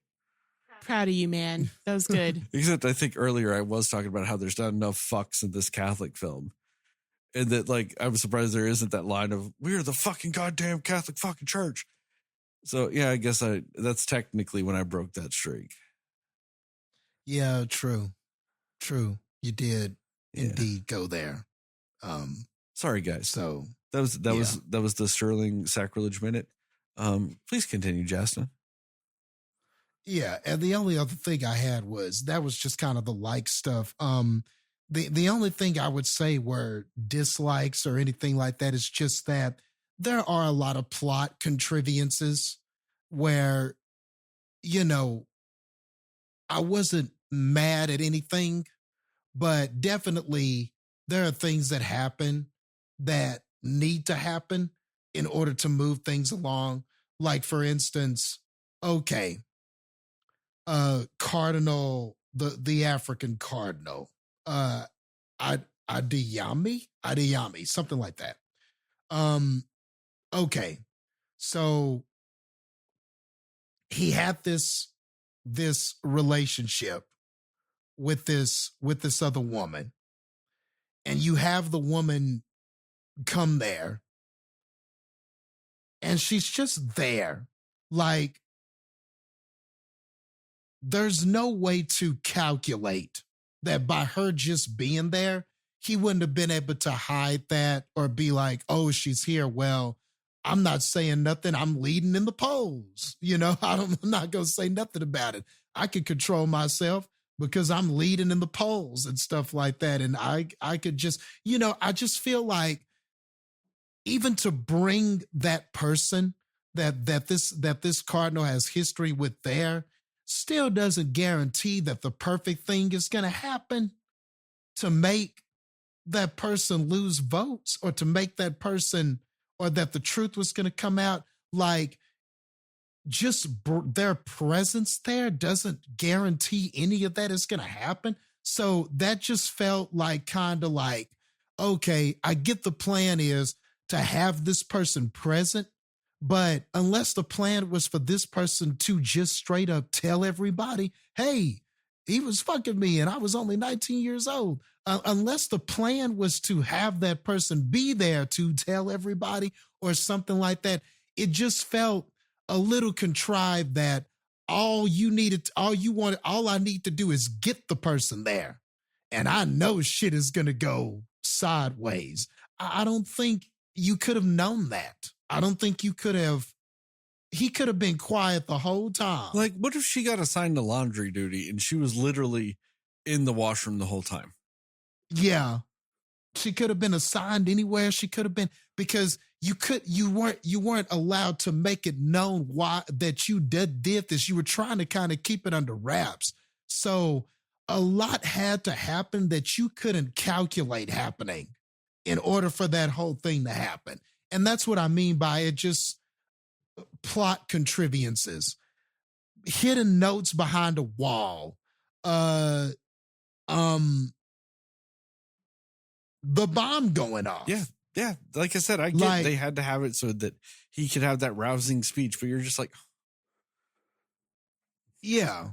And it's like, so on some level, it lessens the film's quality because a lot of these things now, are they these crazy, just outrageous, over the top things? Did any of these things take me out of the movie? No. Could some of these things happen? Yes, I guess. Could there be some documents and stuff hidden somewhere because the Pope, before he died, suspected something could happen, so he was hiding shit? Yeah, okay. You know, it's those, none of these things are out of the realm of possibility, but all of them happening over like 3 days. Yeah, over 3 days to so conveniently move this plot along so we could have this back and forth with who's the right candidate. Yeah, they're contrivances to move the thing along.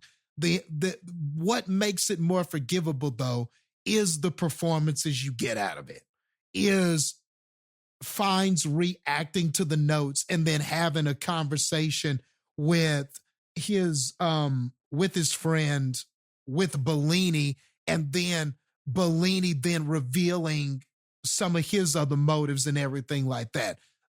That's where the goal is, and it helps it sit better, but still they're kind of contrived plot things, or the bomb going off. That's, again, it's contrived, but the impassioned speech that cardinal gave about, man, this is why we got to have somebody, you know, we got to have a pope that's going to not stand for this and not tolerate this. That was a great speech because it really revealed who he truly was and his true intentions. And then it gave our candidate we wound up picking a chance to counter him. All of that after the bomb was great. But still, you can't help but look at how we got there and go, yeah, this shit was a bit contrived, you know. But they weren't good enough to feel, or they didn't feel organic enough. They definitely felt like, we're going to put this here because this would be a great thing to happen to lead to this conclusion. They didn't all feel organic enough to completely take your mind off of that, I guess is the best way to say it. So yeah, if I had any dislikes for this film, it would be those things. But overall, still really enjoyed the film. But yeah, those would probably be my dislikes for it. What you got, Heather? You got any thoughts? Yeah, and like to just talk a little bit more about the Benitez character. While I am glad, again, that like, you know, he ended up getting the title of Pope and all these things, I honestly thought for a minute they were going to go the route of whatever secret thing that the guy found out about him was going to be like a deplorable thing, like worse than any of the other people. I did too. I thought he killed the Pope or something. He's I like, thought it was going to be so crazy like that. He goes in there and he's like this and that, and he's like, yes, I am the butcher. Yeah. Honestly, like I was like, oh no, it's going to be something awful. And we've just voted for him to be the Pope. I really thought that's what they were going to do. And I'm glad that they did not do that. And I really do like the way that they did that whole storyline about him being intersex, because it was just a really cool moment too of him understanding, not necessarily to say like how to play the game, but in a way he understands how the Catholic Church works and the things that they will and won't be upset about for the most part, right? So him making that choice to say, I'm not going to share this, and even going so far as to be like, you know, I'm going to get this surgery, you know, this hysterectomy, and then just being like, you know what, I decided I'm not going to do that because God made me the way he made me. And I just liked that perspective. Cool. Yeah, because it's like a really good, solid message in there. And also something very kind of like what Lawrence in a way alludes to in his earlier speech, which I'm going to talk about in a minute, about the whole, like, give us somebody who doubts and somebody who sins and asks for forgiveness, and like, it feels very in line with that kind of thinking, like that he was very similar in how he viewed the way that a pope should be, that he should be for his people and loving his people. And I just really appreciated that they brought that aspect into the Benitez character. And then kind of, I mean, you talked a little bit about the theme and something that Lawrence says in his speech earlier in the movie, where he's talking about like how faith is something that it walks hand in hand with doubt, and then that certainty is the enemy of tolerance. And like that whole speech is just so good. But the thing that he says that really like that affected me the most was when he's like, let us pray for a pope who doubts, one who sins and asks for forgiveness and then carries on, somebody who's real and human, basically, is what it sounds like he was saying there. And like, it's just somebody who can offer true leadership because of his own journey. And that to me is just the best way to be an effective leader. And at the end of the day, that's what Benitez felt like he was going to be for these people, and I just really loved that whole moment, because at the end of the day, that's really all we can ask of not even just leaders, but people of faith. That's really what the entire thing should be. And I loved that entire thing. And then he was talking about, after he gave that speech, he's talking to the one guy about how he's like, oh, I think everybody's surprised that I said something interesting, or he said something to that effect. He's like, they expected me to be uninteresting when I went up there. And I just thought that was kind of like a telling thing of this whole thing of the state of the Catholic Church leadership, in the film, and the state of our lead character and what he may be dealing with.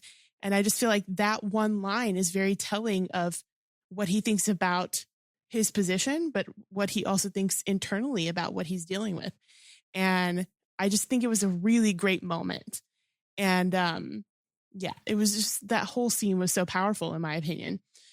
I mean, and like every character in this movie kind of has like their own struggle and their journey. And you see like all the moving pieces that are going on mean that all motives are called into question, right? So it's just very well done, because I mean, by 30 minutes in, if not sooner, of this movie, you're already understanding these guys, and like just how you're understanding them on, I guess, like a more human level. And mostly I just think that it's tastefully done, again, given just how closely timed that this is with what's going on in the world right now. And it just gives a greater appreciation to me of, how they told this story, how very well and respectfully that they're telling this story. And I know it's based off of a book, I think from like 2016. But the fact that all of these things are still pertinent now really actually just says a lot about why these stories are important to share. And I don't know, I just really, and maybe that's why I was so enthralled by this movie, because it just feels like, yeah, this is what I'm already thinking about in the world right now anyway. So give me a movie about something that will help me figure out how I should feel about some of these things, And also, like, something that I loved about Bellini, or Stanley Tucci's character, he had very different ideals than any of the others. But at the same time, he wasn't, kind of like, I think you said this earlier, Jastin, he wasn't necessarily trying to be the Pope. But he was also complex. And I think he called that out also in Lawrence. But he was complex too. And I think maybe there was a part of him that liked the idea of it, because he knew like what he felt to be true for the ideals is what a pope should be. Therefore, he was okay taking on that role if he needed to. But he honestly, ultimately he just wanted what he felt was best for the church going forward. And that's another line that I like that Benitez said too of, the church is actually what we do next. So basically, we have the power here to change what we want all of this to be. We don't have to necessarily be what we've been before, what's been in the past. We can change what it is going to be going forward. And I think that was really important to say. But yeah, I just, and that's funny too, because I feel like Bellini aligns probably the most with Benitez as far as his values. And I know that Bellini talked a lot about, I think that we need to allow women to have more power. I think we need to allow, same sex to be acceptable in our church, and like all these things that he was saying. And, he and everybody that was like, no, it's like, they're just so very traditional about how they still feel about some things. And so I think Bellini would have also been a really good choice as the Pope, but there's just too many people in that conclave of people meeting that would not have been okay with something not as traditional. And that felt very accurate to me, because that's even our world now. Like, it just felt like that was on point. But I guess that's also why I'm a little bit surprised that Benitez did win, especially after, one speech and everybody's like, yeah, you're the guy. But I guess you just never knew like the power of influence there. But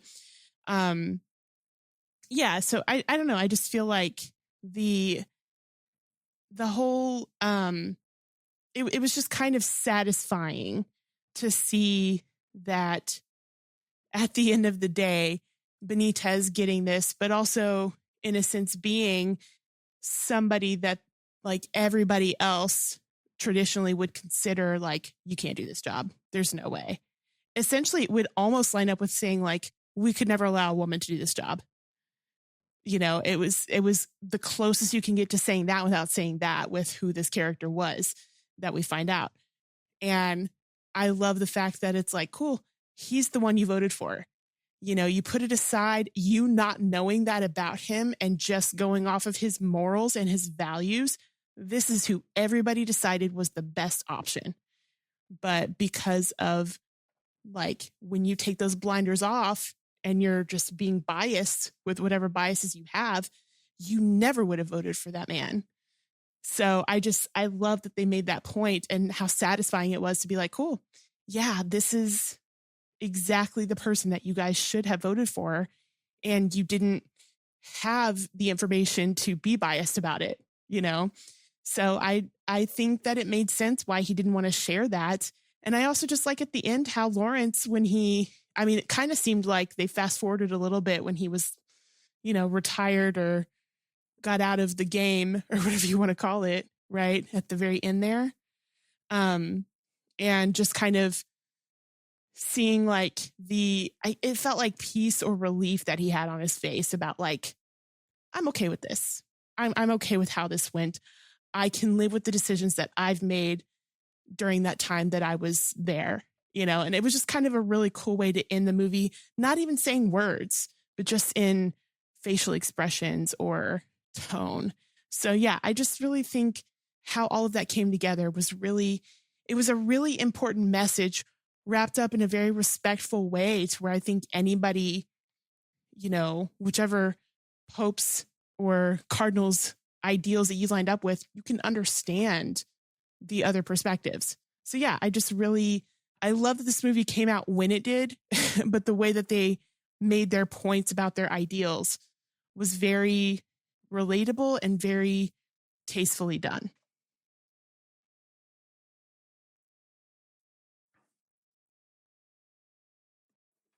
I agree with a lot of that. I mean,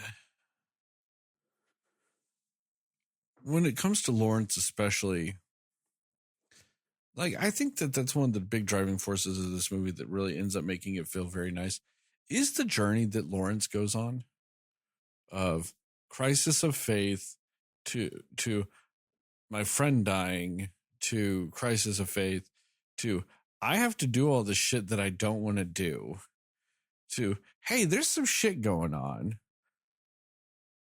I don't want to be Pope. My friend thinks I want to steal the papacy from him. I don't.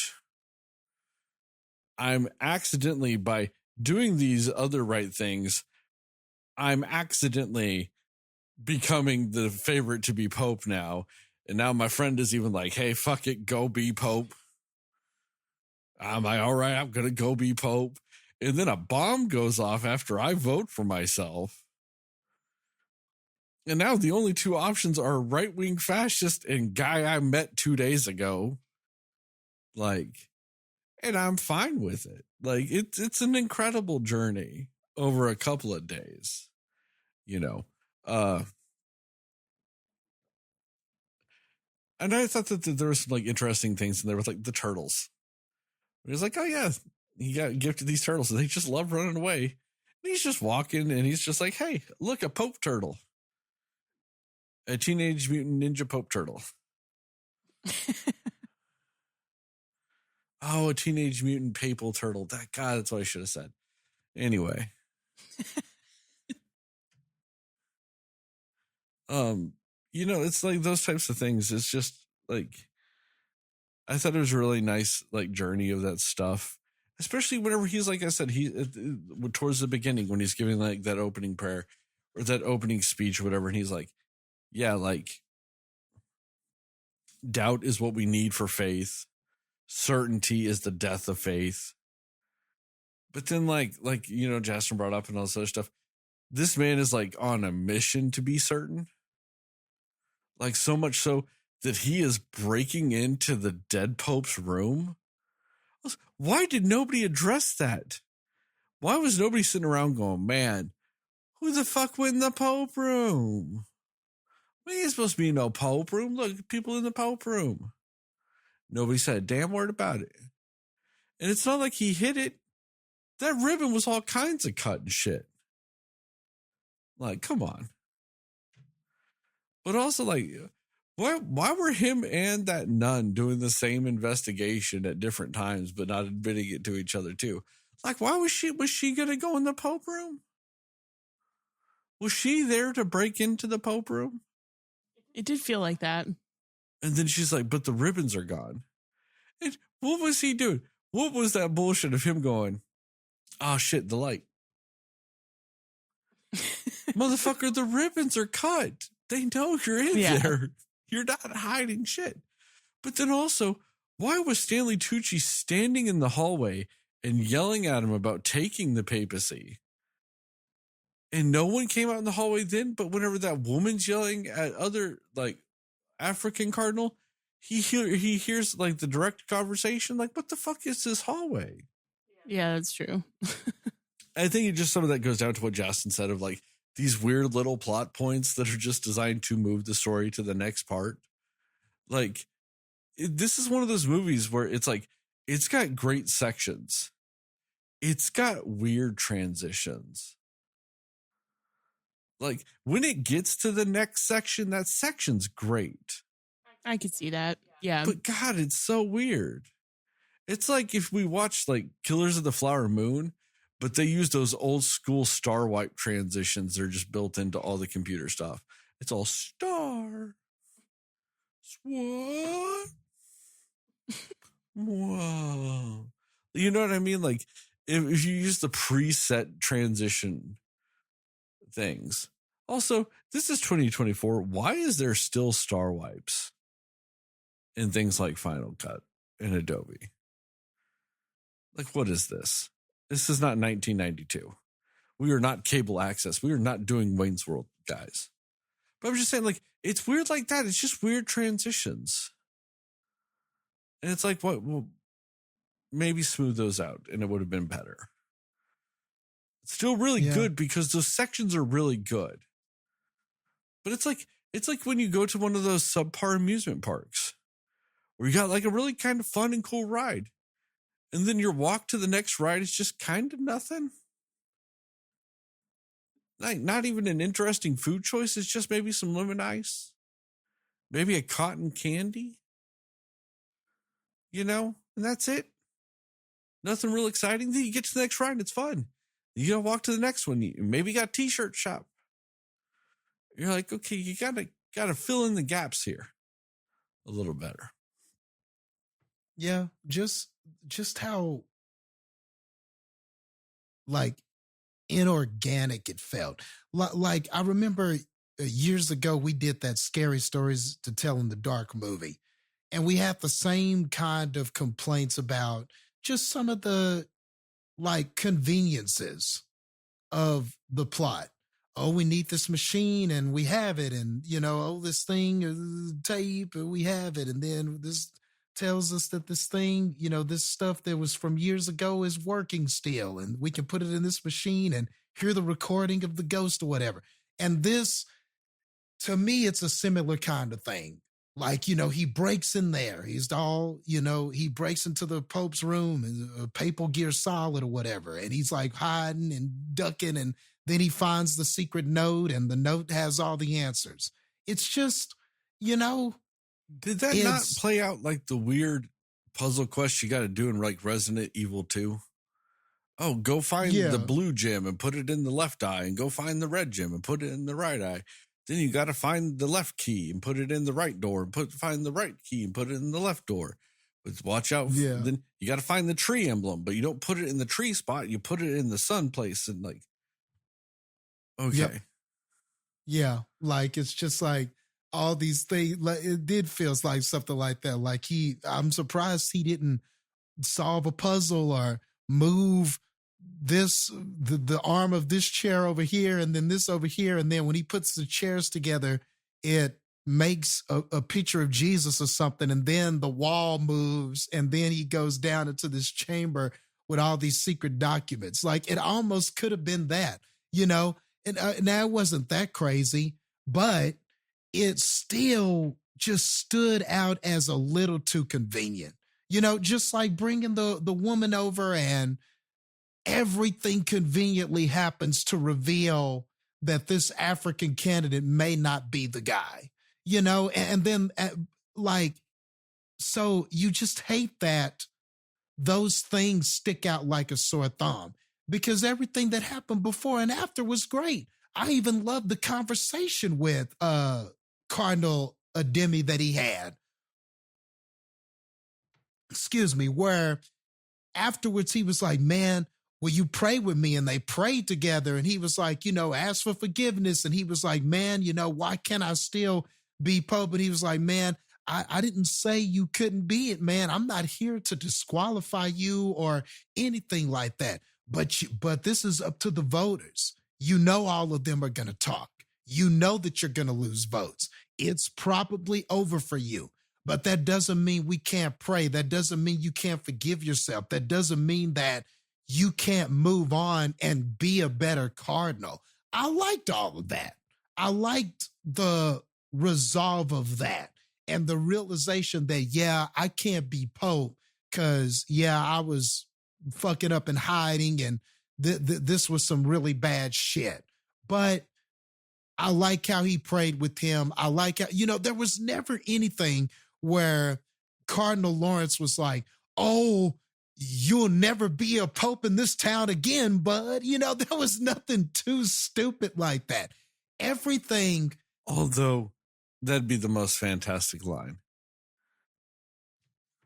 Yeah, it would have been wrong. You'll never be a pope in this town if I have anything to do with it. And he's like, but no, it's the only place I ever wanted to be a pope. No, the papacy. I always wanted to be in Vatican City and be a pope.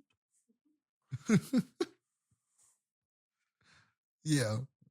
But so that's what sucks. Like, everything before and after the scenes is like really good stuff.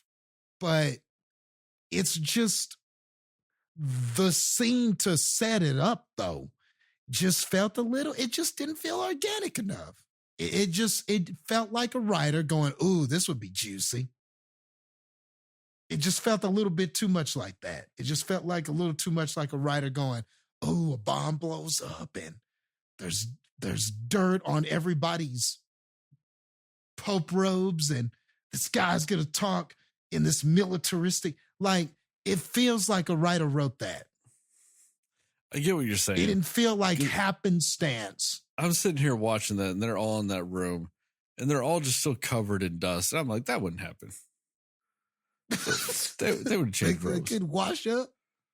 They couldn't wash up. Like, man, I'd have jumped in the shower, man. As picky as these guys are Gillette. about so much of what they do, you're telling me they wouldn't clean up? They got like real gold, like they can't put their votes into like some gold ornamental shit.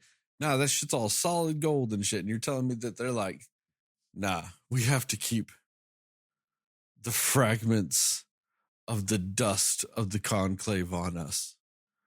We can't even dust our shoulders off. We have to stay in this moment. They had to, but they had to, man. And I mean, and come on, man. You know, it looked so compelling. Everybody dusted up, arguing and being passionate and sweating and dirt filled and all that stuff. I mean, it's great, but still, like I said, you could see a writer just writing that, going, oh man, what a visual this is going to make.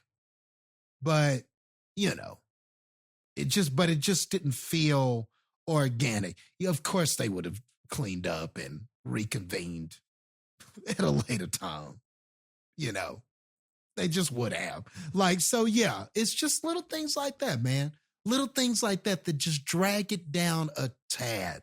It's not terrible. None of it was terrible. But yeah, you just can't help but look at that stuff and go, a little refining. Yeah. Yeah. Little convenient.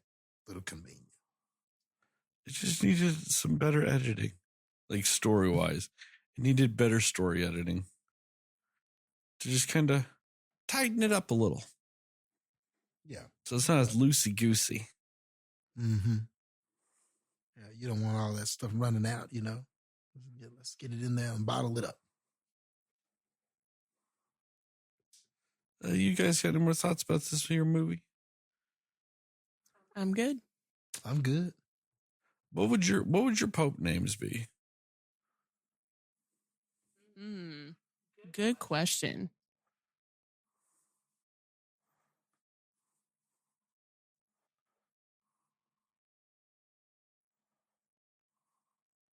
John.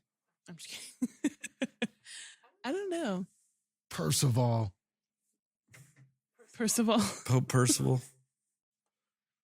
It's got a nice ring to it. Yeah. I got the double P. I don't know. Justice. Pope Justice. Not even trying to take it seriously. Well, it's hard because the only thing I literally kept thinking was if he did the Batman with it, I am vengeance. I couldn't get that out of my head, so I was trying to think of something else. I'd be Pope Satanist. Because that's still Latin.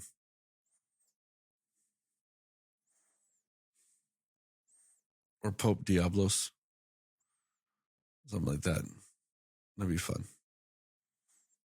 And it's accurate to me. It's why I'd be a better Pope. And you just get one name. It can't be like Pope Stonemason or. No. Damn it. Why would you be a Pope Stonemason? Or a Mason Stone. You know, just something. Or Mason Stone? Your solution is to just flip it? Still that I'm trying here. If you didn't try, you just flipped them. I'm trying.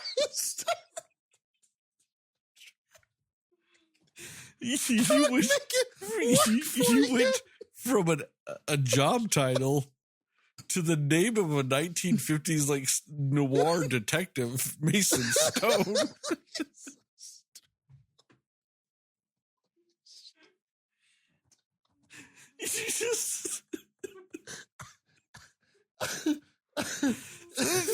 That'd be like, Jastin, you got to come up with a code name, and you're all okay.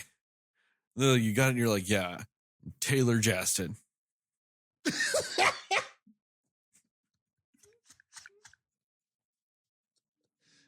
It's just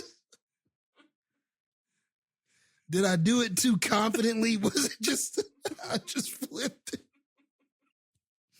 Mason's. Oh, I was like, why would you be Pope Stonemason? You know, like Mason Stone.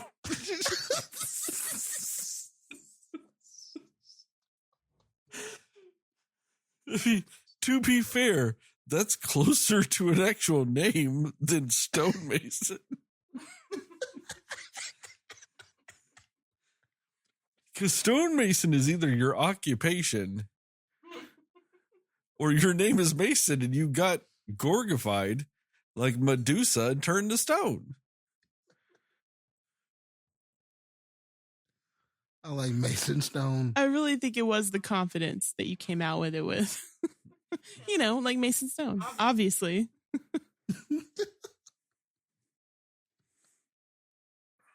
I'm sorry, guys. I was really off today. Like if they were like, hey, James Bond, come up with a code name or a nickname for this mission. Okay. Bond James. What's your name? Bond. Bond James. That's like, what's your password? 1, 2, 3, 4. Come on, man. It's got to be better than that. 5, Right. 4, 3, 2, 1. You're like, yes. 4, 3, 2, 1. Yeah. We are so loopy, guys. What is wrong with us today? It's What also like happened 1:30. tonight? I don't know what happened tonight. We went insane before the episode, went insane in the middle of this episode. Well, we went before the episode, beginning of the episode, a little bit in the middle. Now again, it's only 1:30 in the morning. I gotta drive to Indiana tomorrow, guys. I'm sorry. It's so fucking horrible. There's nowhere I want to drive less than Indiana. Nowhere. Yeah, I take it back. Maybe Wisconsin. Or Ohio. Most of the Midwest right now. I don't want to go any of them. We done. We done with this. We tagging out. Yeah. Yeah. Mhm. On that note, thank you guys for listening to this episode of the Cinema Slayers podcast. Check us out on the internet at www.cinemaslayers.com. We are a Cinema Slayers podcast on Facebook. We're cinema_slayer on Instagram, Threads, and Letterboxd. We are at Cinema Slayers Pod on TikTok and YouTube. Tell your family, tell your friends, tell your friends, family, tell your family's friends, and most of all, tell those dear sweet mothers, because dear sweet mothers love. Stanley Tucci. Fuck yeah, they do. A shout out to Plug Me, Go Mood, Show for our theme song and logos respectively. Give us a 5-star rating and review. We'd really appreciate it. Really help us out. Remember you. Yes, you Cinefans, you are Knuff. And we are also pro slut, pro Sydney, and pro naked. I forgot that point, but also justice for Chris, justice for Todd, and justice for all those amazing stunt people. Not as many needed in this movie, but some were still needed. We want them to get the credit they so rightfully deserve. And as always in the TikToks, YouTube videos, and most importantly, this podcast, just remember, according to Jastin, Moon Knight is the best picture winner.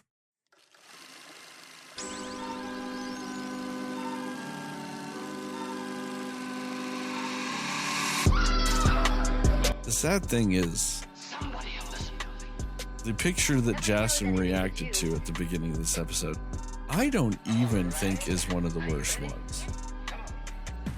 Cinema Slayers. Yeah. That was more tamed. Oh, yeah. It's just the surprise of it, you know? Just kind of like, hey, here I am, you know? It was just a little. Just didn't have my guard up. Just had my guard down. You had such a concerned face. Anyway. All right, guys. I'm out.